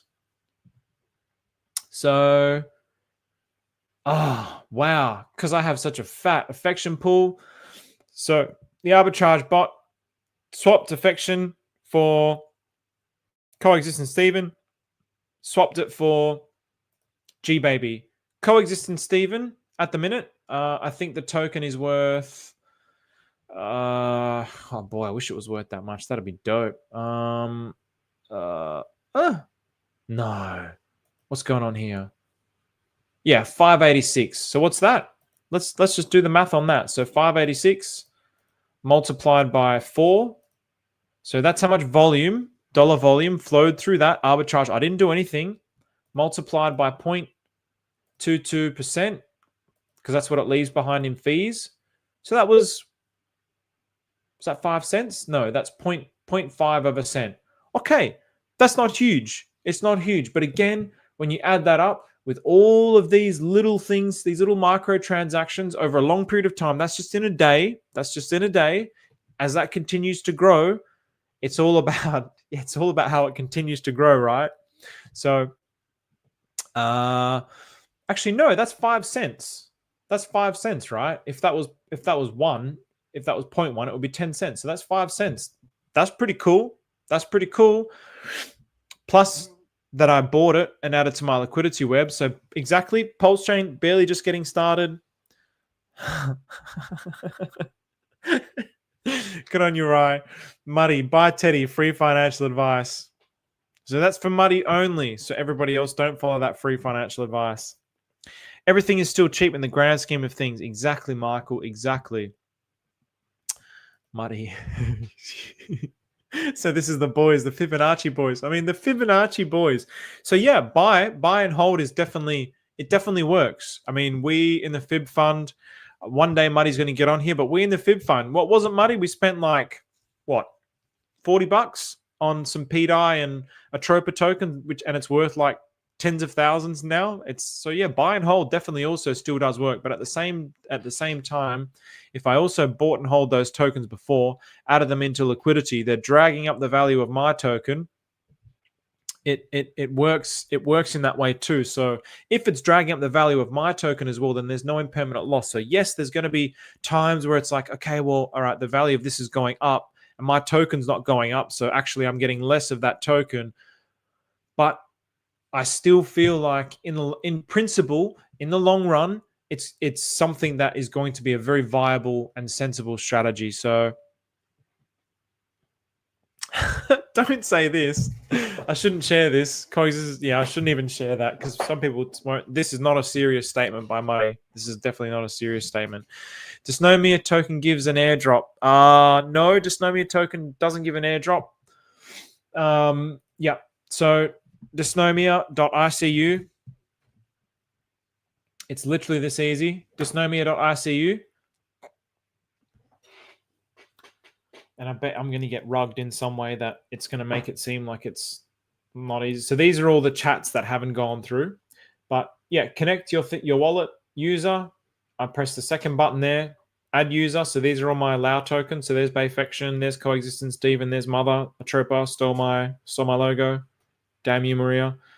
Add user, token name, token symbol, chat user, tick, done. You've got allow token. It's the same as Go Pulse in the simplicity of it, but it's different because then you also get 3 other tokens with it. You get a rod token, a Shio token, and a cone token associated with your name. And Maria is making a game with Dysnomia. So the game isn't even built out. So in the same way that the Atropa ecosystem started with Atropa, but Maria had a plan for it, which is all unfolding now. And the total liquidity in his system, I think it's like $1 billion company or something like this. Someone was saying the other day, it's like $1 billion company. It's like, yeah, hundreds of millions, put it that way. So from this one token and pDAI, now hundreds of millions. So I'm looking at this going, okay, it's not built out yet. When's the best time to get in before anybody else gets in? So I'm just going to start now and I'm going to figure it out as I go. That's been my strategy. And it seems to be working so far. And it's in my interest. It's in my interest if I was self-centered to be like hiding it from you guys. And the more that I can build out my web, then I don't want anybody to know about this because if I build out my web, it's better. But actually, the beauty of this, that's also the beautiful thing about this. It's also in my interest to share this as quick as possible because the more that our webs grow together, the better it is for all of us. So in actuality, like, yeah, in the one hand, it's, yeah, but there is no scenario where I'd hide it from everybody because that's just not my nature. But yeah, I'm so trying to get people to like just start this, man. And then also when you guys start, it's also cool because then we can learn from each other and like, okay, what's a better strategy? What kind of token, like, you know, what kind of ratios, what kind of percentages, or what did Maria do here? How did this token go up? We could start like, yeah, just doing community things where, I don't know, we all just start pumping up someone's token one day for whatever reason. Like, oh, hey, I've just onboarded, like, I don't know, my Kenyan friend and his you know, his family's like really struggling. Let's help him out. And so what do? We all just mint some tokens, pump his token, and then we've just given him like $1,000 of liquidity. For example, like just the things, the beauty that I see within this ecosystem is endless. So All right, so that's how you work it, brother. That's it. Do you pair PLP with PLP? I've only just started getting into that game, but yes, you can also do that. That also increases the amount of liquidity in your system, because basically what you're doing. So let's have a look at this now. Basically, what you're doing is let's do this. So coexistence, Steve, and my computer's really starting to struggle now. Is it because it's overheating? I know the Dysnomia website chews up a lot of energy, but all right. So we'll get. Oh, actually, I'll keep this here. Duplicate the tab. And let's load up coexistence, Steven. Scan. So while that's loading, how is Genesis 1000 number 1000? I'm not too sure what you mean by that. Maybe you mean on Deck Screener. It's probably because it was only just created. So I would say maybe that's why, because it was only just created. It was like, yeah, literally created today. So 10th of December. So yep, 35,000 in liquidity. So I'm buying tokens against the value of this. So I am in a way spending, but as I'm buying out of it, the arbitrage is filling it back up. So each day as I continue to do that process, this number will continue to grow and grow and grow and grow. And I can just keep expanding out the web. So here, 189 liquidity pools. It's a bit bunged. But yeah, I mean, all these liquidity pools. So Genesis now is like creeping up to one of my biggest ones. So, and I want it to be one of my biggest ones because it's new. It's new. So it's like, oh, what could happen here? And again, Treasury Bill, minted out of thin air, 7.7 million, all this attention, teddy bear. One day if teddy bear gets bonded with it, who knows? So I want it. I'm trying to get in and plant that seed early. So yes, to answer your question, sorry, yes, I do pair PLP with PLP, but I haven't really started with that game just yet. But if I was to do that, I could pair, for example, this PLP. So I could pair this PLP with my Lao token. So that's 852. And I could pair that with $852 of my Lao token. And then that would increase the liquidity by another 1,700. And then so again, I've got more to borrow against to buy more. Hex was made for round trips. BTC is 15 years old. No way most make it from 2009 to now take profits. I'm not 100% sure what you mean by that.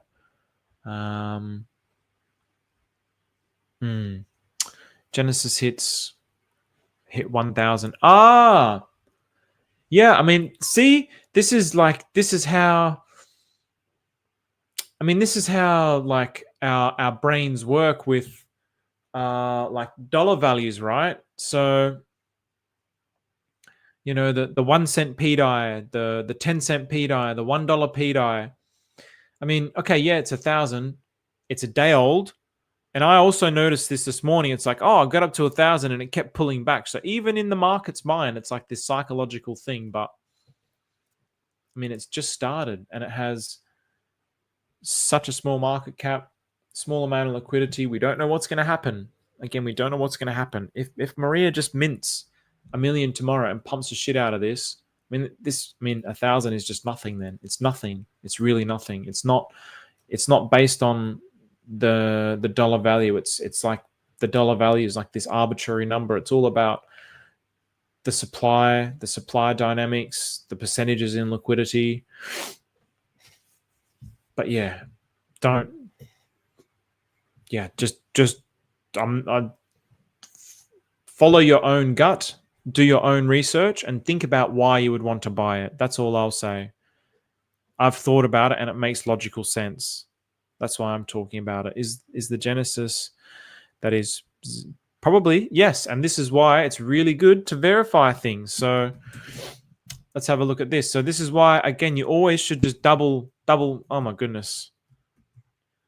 So next thing on the list, so I upgraded my StreamYard today. Next thing on the list is some light, and then next thing on the list is a laptop, because this laptop, it used to be so good. I mean, it still is, but because for some reason, like, yeah, just Opera just chews up so much CPU. Are you saying? I mean, this is the thing because it's not actually like if you. I mean, yeah, you could look up Genesis Porridge Coin. Is there another D? So Genesis is another Atropa ecosystem token.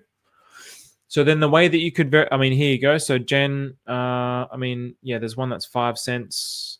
Maybe this one, Genesis the Moon. So yeah, you got to be careful. You got to be careful because you might think, oh, he's talking about this. And if you rush, this is why I'm also trying to teach about the right, or trying to share about the right kind of mindset. If you rush and you have that FOMO, you're going to get wrecked because you might look at this and go, oh, Genesis, yeah, this is the brand new one that he was talking about, 6 hours old, or which one was it? Yeah, 9 hours old. This must be the one.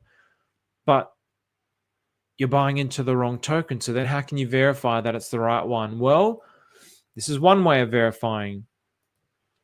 Having this is the Atropa new contract. So every single contract that the Atropa Dev 501 creates is put into here. So this is my first point. I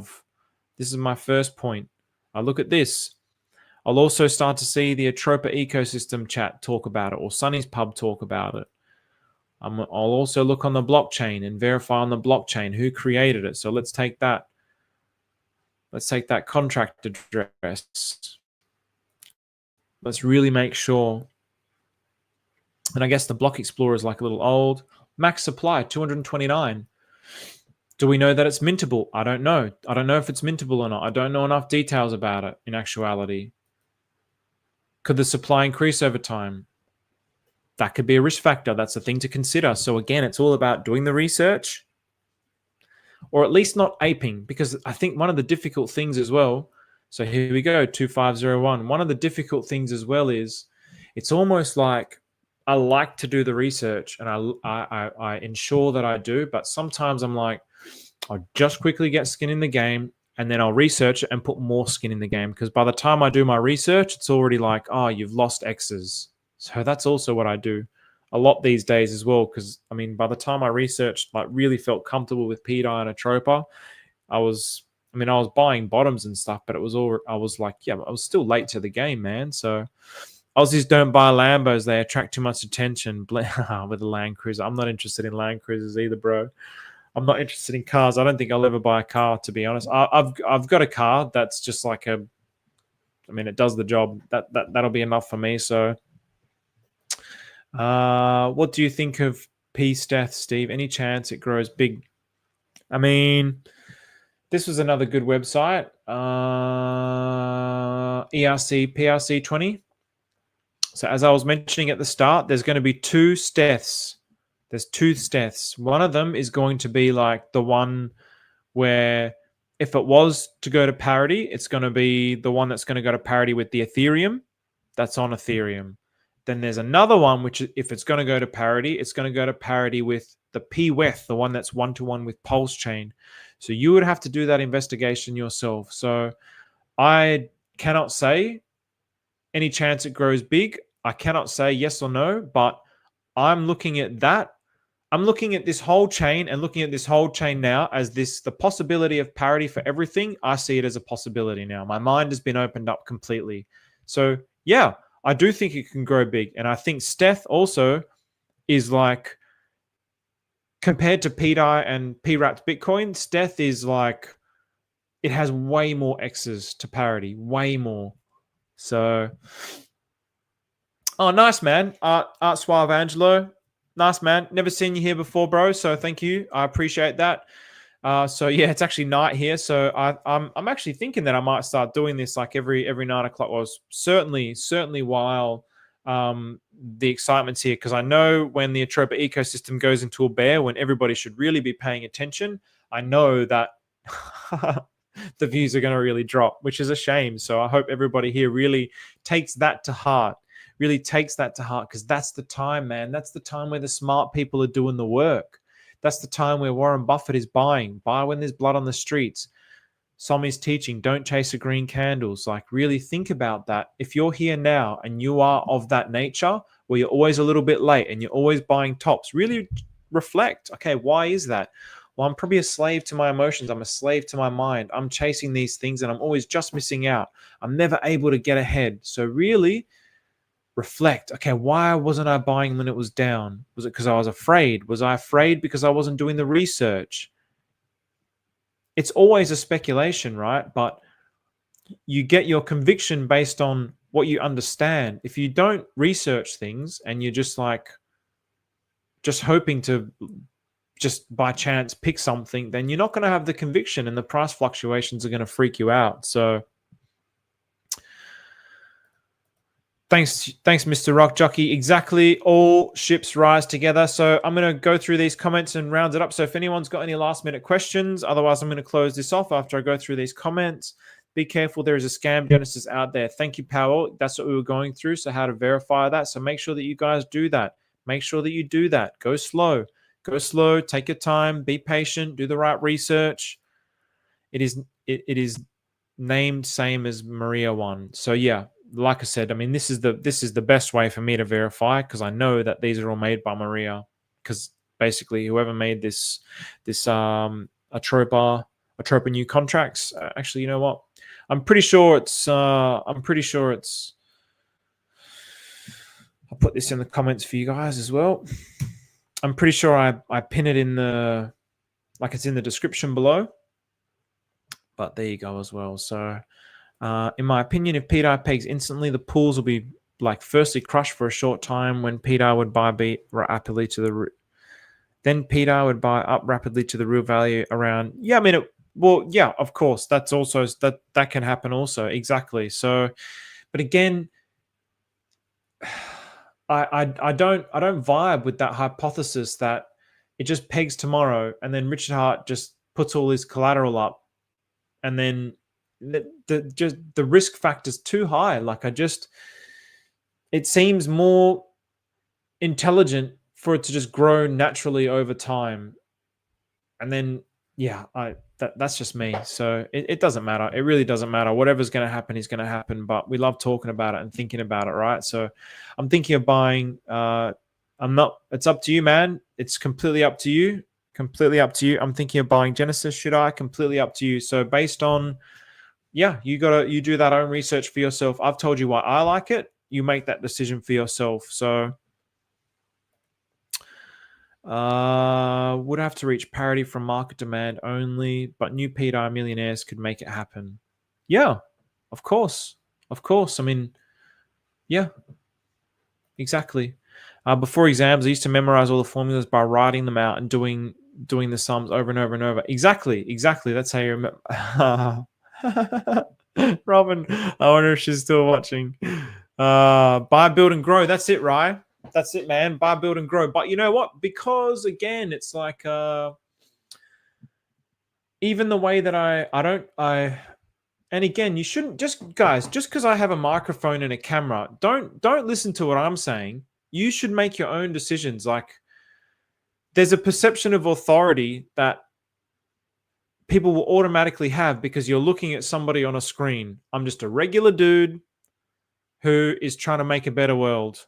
And through what I feel is creating a better world, I also feel like that's my superpower because I'm trying to create a better world. I feel like the world is giving me the opportunities to create that better world by presenting me continuously with those opportunities. So I follow those synchronicities, which for me is like the language of God or the universe or Buddha or Allah.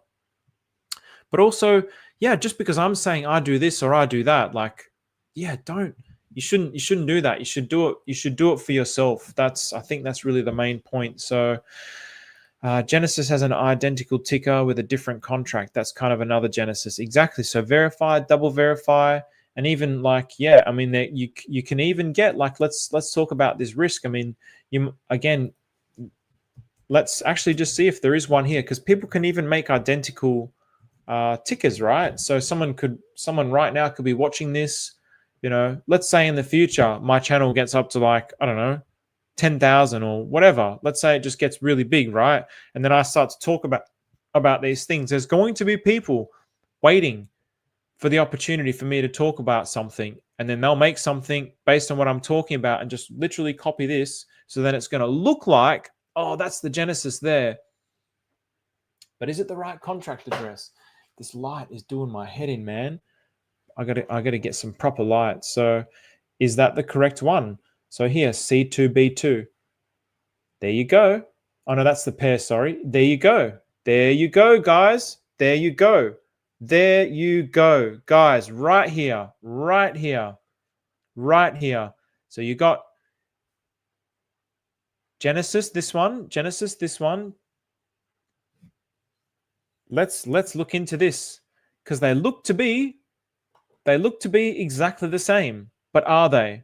The token has a different contract address. So the pair address is always going to be different, but the token address should be the same. It should be the same. So let's investigate this right now. And I hope no one has gone and bought the wrong one. I hope people have been following the process because you will get hurt if you didn't follow the process. I don't know why, but my nose gets so itchy. So where is the Genesis? DE50. DE50.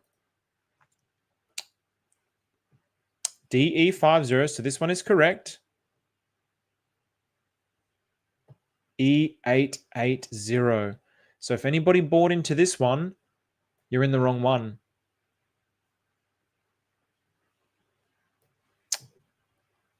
E880. So somebody did this, and look at all that liquidity is in this one. Is that makes, I mean, is that how clever they're getting? Is that really how clever they're getting? That I didn't realize that you could just copy it word for word.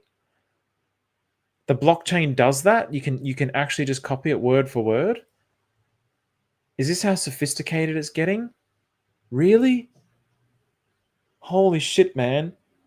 So again, DE50, unless Maria made more than one. No, there's only one. There's only one. DE50. But let's have a look at the one that's not DE50. So this is the one. That's sad, man. That's sad. So that's $5,000 of liquidity that's trapped in that system that probably people even in this stream have been screwed over.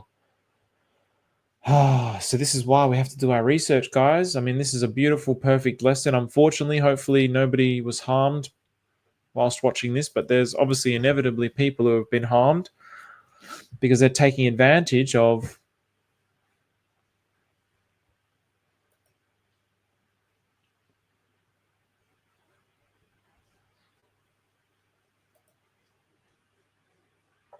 how is that possible?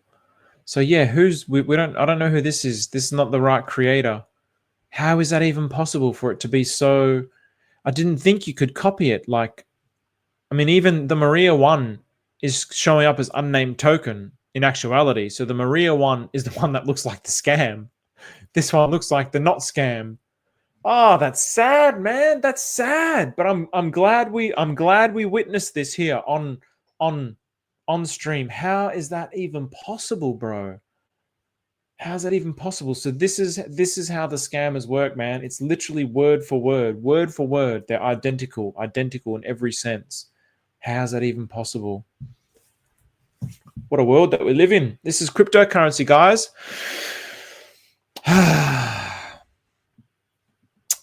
Anti-fragile gets better. Eventually, everyone wakes up. Ram, my bro, what do you mean by anti-fragile? Beyond resilience, brother. I aped Genesis last night at $200. Hey, almighty. My boy, T-bill trade went crazy. Nice, brother. Vicaro, nobody is doing it because it is very complicated. Yeah, I mean, it's complicated, but it's not, right? So, I mean, I'm assuming you're talking about the liquidity web. So creating the dysnomia is easy. So as I said on yesterday's stream, first, create a liquidity pool, just one liquidity pool, and then just understand what it means to have liquidity, and then learn about impermanent loss. And then create a dysnomia token. And then just start creating multiple liquidity pools and bond them with your LAU token, and then just watch. I think it's because, the hard thing is like, is that thing, if I do this thing now, is it going to get me $1 million tomorrow? That's, I think, where a lot of the resistance is. but I really think it's worth it. I really think it's worth it to do this. So would love to have a buy and burn for the teddy bear coins. I think, I actually think our boy Hodlnomics, from memory, he has something similar to this with like the merch that he's doing. Ends up the profits from the merch, or like a percentage of the profits from the merch, goes into buying. Maybe it's just buying the token. I don't know if there's a burn mechanism to it, but hey man, yeah, there might end up being something like that Maria creates in the future. Hey Hexamigo, thanks for this, man. So thank you very much for the super chat. So V2 liquidity, do I need to set up my own Lao token to begin? Just not sure about Lao, Atropa, Dysnomia, etc. Already know how to set up LPs. So basically, all that you're doing is in the same way that you're setting up the LP, you would create the Lao token like I showed you before, and then so this is just going to be some of my pools. So then all I do is start bonding those tokens with my Lao token. And then I just monitor that daily. Which one was my Lao token? Here we go. Then I monitor it daily. So I see every day how many extra liquidity pools did I create, and I track that. How much extra liquidity does it have, and I track that. What did I do with my Lao token today? Okay, I bought into Just Affection, or I bought some G-Baby with it today, and I track that. So yeah, very simply, if you're up to that stage, Hexamigo, you're not far off, bro. If you can create LPs and liquidity pools, then just start combining them. And so basically, again, all you're doing, you're creating a Lao token on Dysnomia, like I showed before. I'll do this for you here again. So dysnomia.icu. I'll even put it in the chat.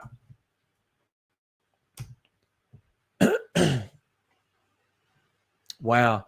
Are these streams too long, guys? I don't know. I feel like sometimes they're like way too long, but I'm trying to answer everybody else's questions. But then I feel like somebody who comes in after this, they're going to look at it and they're going to go, 2 hours. Damn. Don't want to sit there for 2 hours, but I feel like I'm sharing like really good, valuable information that people are asking. But anyway, dysnomia.icu, add user, plus token name, token symbol, chat username, then you create. Then you will have a new token created with a random supply. And so also I have the Dysnomia new contract. So Maria invented a random number generator. So every token is going to have a different token supply that it creates. It's just random. So that one there has 1,060. This one here has 8,815. This one here has 200. This one here has 6,329. And then you start bonding it with your tokens. So one of Maria's suggestions was you bond it one-to-one with affection, but you don't have to bond it one-to-one to affection. I didn't bond it one-to-one with coexistent. I didn't bond coexistence one-to-one to affection, because as soon as you bond it one-to-one with affection, or you bond it with something with Pulsechain, then you're giving it a value. So then when you start creating other pools, you're going to have to basically create the ratios of those pools equal to that ratio. So yeah, I have shown that process in previous Dysnomia videos, but I think I'll do another specific Dysnomia one. But also, like, yeah, if anyone wants to sit down, if anyone wants me to sit down with them and walk them through the process, I will do this.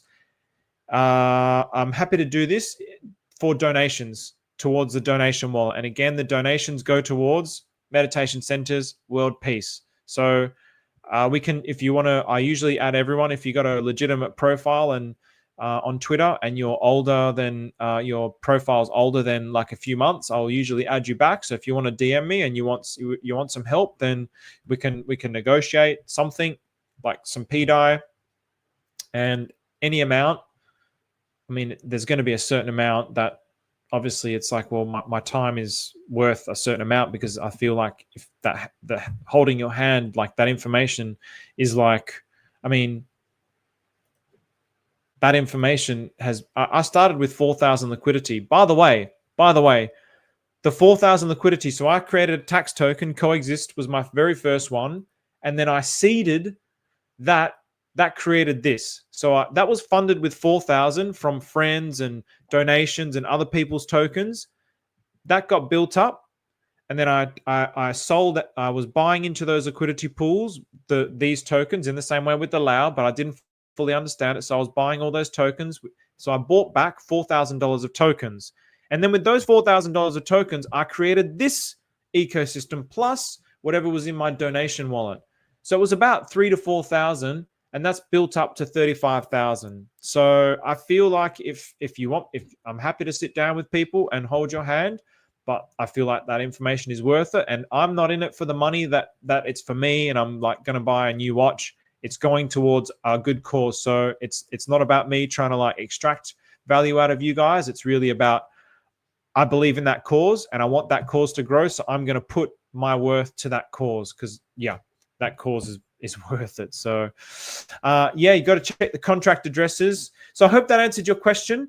Hexamigo, I hope that answered your question. So yeah, if not, you can send me a DM and I'll re-explain it, but I'm pretty sure that answered your question. So thanks, my bro. Still holding affection, next part of the jigsaw. Yeah, and affection is the gateway to the dysnomia ecosystem. So this is the other thing. So again, you could do this on GoPulse. But this has the attention of Maria. So there was Atropa, now there's dysnomia, and he's making a game with dysnomia, and it's all about affection. And affection's like very closely bonded to pDAI.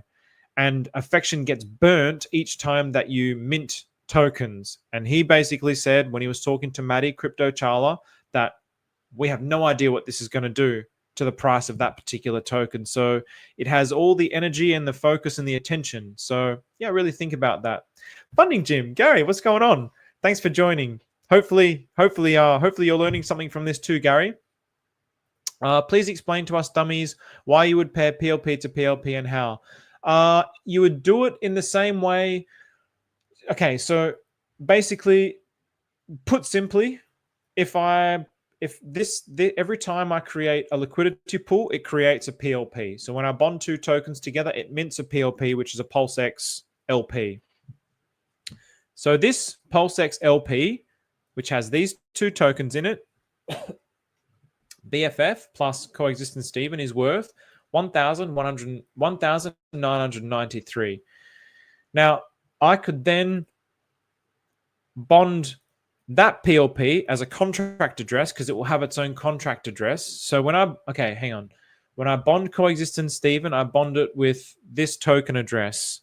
Then it mints this token address, which is the PLP. Then with this token address, which is the PLP, I can bond that with Coexistence Steven.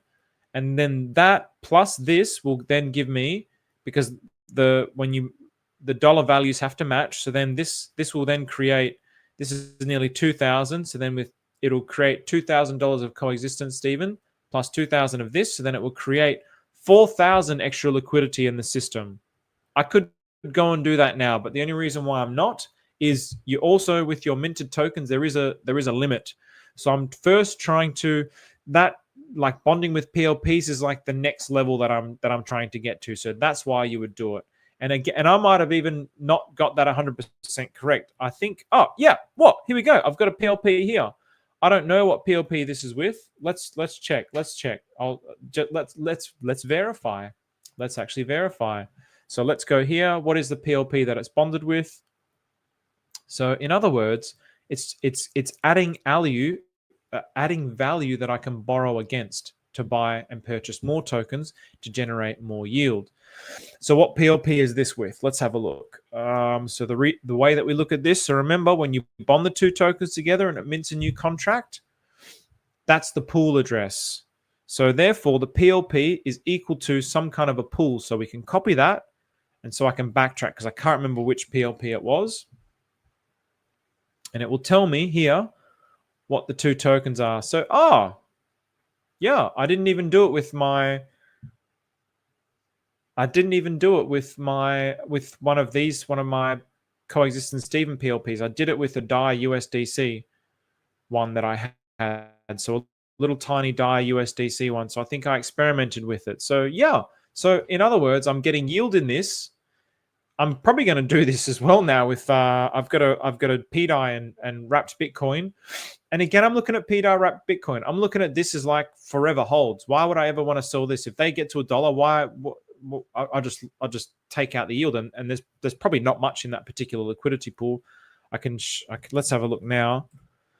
I don't know how much of the level of the details that I should be showing, but I mean, this is my donation wallet and it's like all public. So let's have a look. DAI USDC. Where is it? So sometimes this happens as well. It should automatically add it. I don't know why it's not. DAI USDC, where is it? Maybe I'll type in USDC. Maybe I missed it somewhere. Just to show you how much like value that I have in that liquidity pool. USDC, USDC, USDC. All right, interesting. Sometimes you have to do this. So I would have thought it would have added it automatically, but it doesn't always add the LPs there. So you might create an LP and you might freak out and go, oh, it's not showing there. And then all you need to do is you just need to go to find liquidity pool. So I'll go USDC and then I'll go to DAI. So these are and then, you don't have liquidity in this pool. What? So what USDC is it talking about then? This is not making any sense. Oh, God damn it. Oh, why is it doing that? You don't have any liquidity in this pool. Did I pick the right USDC? Yeah, bro, what's going on here? Or maybe it was an actual stablecoin one. You don't have liquidity. It was on V1. All right, so let's have a look here. So DAI. I do. Well, there you go. So here's one. So I can manage this pool. So I have this liquidity pool, and then USDC. What? Why is that happening?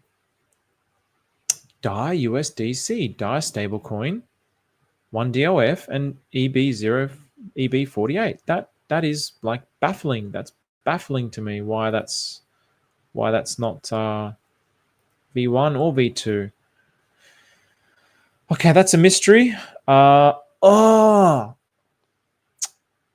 Maybe it's not showing it now actually because maybe this is why. Let's do this because now it's like technically not there because it's now in the liquidity pool. So that's technically why. So let's have a look. So let's get that PLP. So then I'll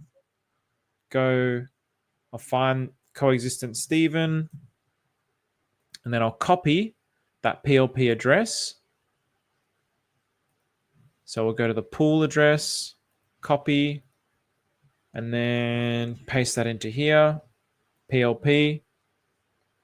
Here we go, manage this pool. And then if I go back now, so then I'll be able to find it here. I mean, this is not, I mean, I can basically tell you that I know that, I'll basically tell you that I know that there's going to be like $400 of liquidity in there. The reason why I know that there's $400 of liquidity in there because this is worth 719. So basically, the value of the USDC and the DAI is going to be 719 divided by 2. It's going to be 359. So when I create a liquidity pool, I have to match in the two tokens. So I have to have $359 of coexistent Stephen and $359 of this PLP, which means that this PLP then has, because it's got two tokens in it, has 179.75 of DAI and USDC.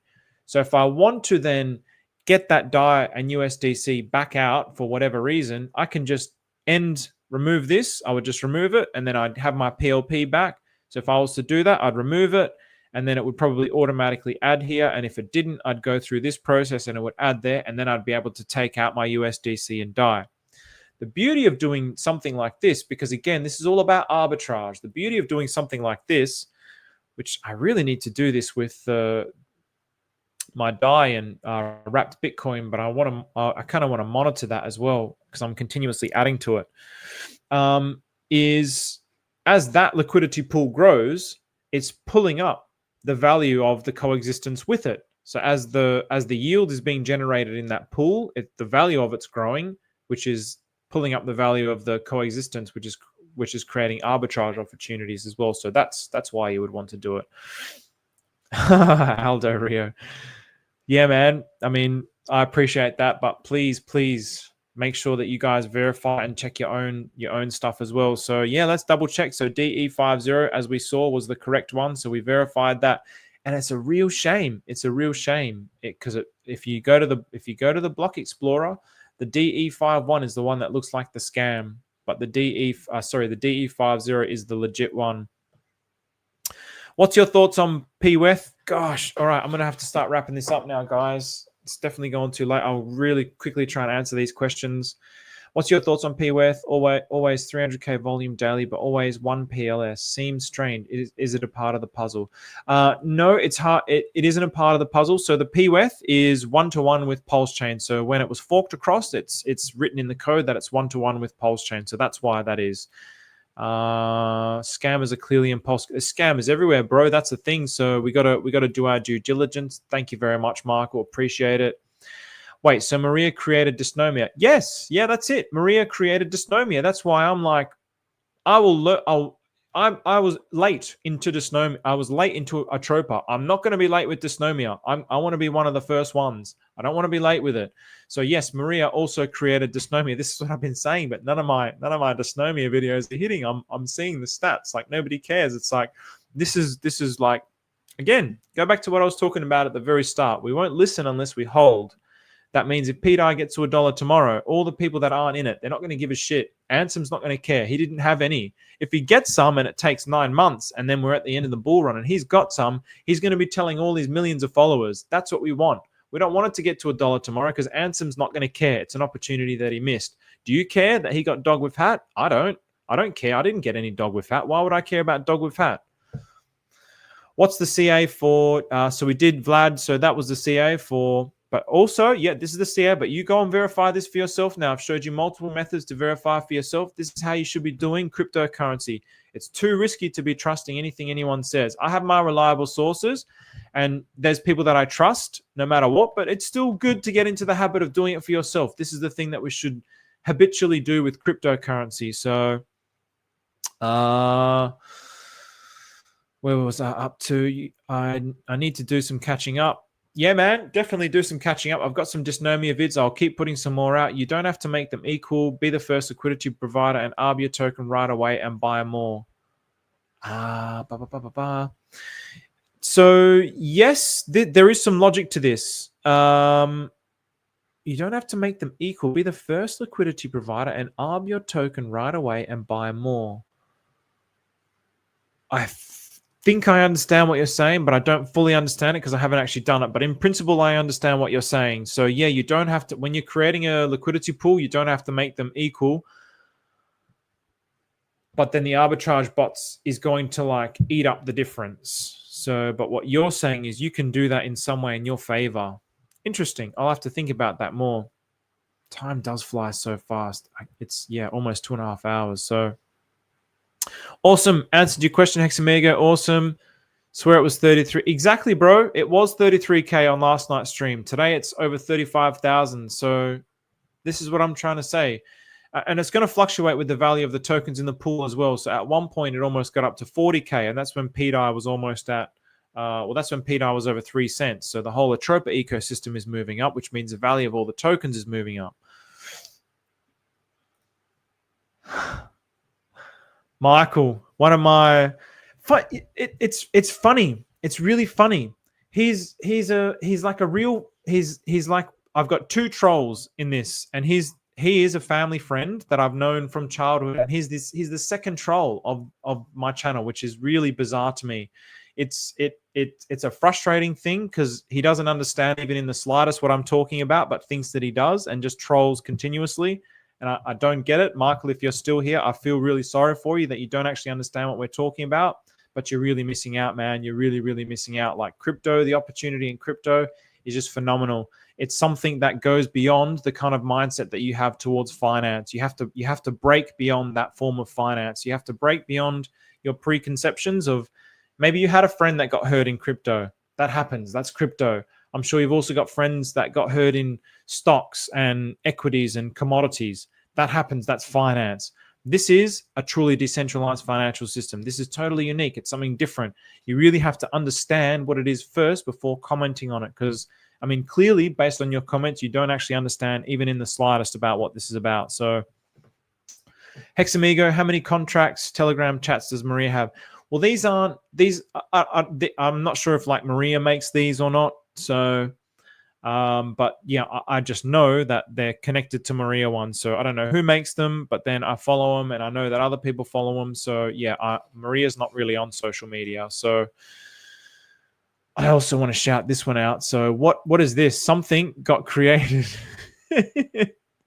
There is no spoon. I'm always just like, there's no spoon there. What's he talking about? His token is called There Is No Spoon. So I'm always just like, who created this liquidity pool with red pill? It's not there. What's there? I can't see it. And he's just like, it's a spoon. Can't you see it? And I'm just like, no, bro, there is no spoon. Oh, my dumb sense of humor. They don't have to match if you're the first provider.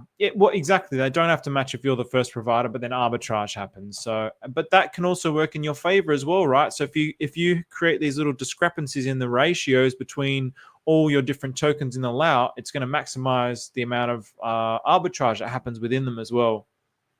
There's a math to that. Your token has to be the top of the pool, then let the bots do the work. Exactly. So the higher your token is up in the liquidity, the more yield that you're going to get, because the bot will go through where it's going to make the most profits in. So it's going to go through the highest pool. So yeah, cheers for this, bro. Yeah, I was on the wrong one, but even then it still was on the wrong one. So all right, I think let's good stream. Thanks, Big Z, Big GZ. What token? C8. So Dysnomia isn't a token contract address. Dysnomia is like just the name of the ecosystem. There is no Dysnomia contract address, but yeah, Dysnomia is the name of the ecosystem, which is this. So dysnomia.icu. So it's like a interaction. It's like a chat log that's going to eventually, Dysnomia is going to eventually be some kind of a game, but the Dysnomia ecosystem is anything that's created with this dysnomia.icu. And as you can see here, Dysnomia, 1111. So as you can see here, there's like, oh man, there was a point here where I was going through all these and then it just got too out of hand, but there's probably not that many. So since October 27, that's when this first started. Oh no, I think my computer's wigging out. It definitely goes back. It's going to continue to go back. So it's been out for a few months, start of October. Anyway, yeah, there's thousands of tokens here now within the Dysnomia ecosystem. So then I look for ones where it's like, okay, who's making moves? So then we've got this Dysnomia new LPs. So I know There Is No Spoon is making moves. So I've got some liquidity with him because I know that he's making moves. So I want to be with him and I want to observe what he's doing. And I'm looking at, so I won't bond with everybody, but I'll bond with people who are actually making moves. So Maria's all over the place. It's crazy. Yes, indeed. Yes, been double checking contract addresses from the start. Yeah, nice, man. Good stuff. So, hey, my bro. Putting in that work. Good stuff, Stephen. Yeah, bro. Yeah, same as you, man. Same as you. Like, yeah. The fact that we've got quality people like you in this ecosystem just gives me conviction in all of this. So how many new contract telegrams should I be following? I would have all of them in the description below. I should have all of them in the description of this video, all the ones that I'm in. So all the resources that I use will be in there. One day it's going to be full of referral links and shill links. Is there a Dysnomia coin? No, there wasn't. So Genesis top holder 98.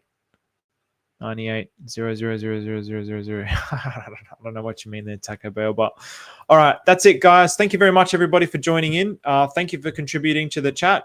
If you found this useful, share it out. If there was things that you learned, share it out. Let's help educate people about the Atropa ecosystem, because again, what appears to be being created here is this fluid, decentralized financial system.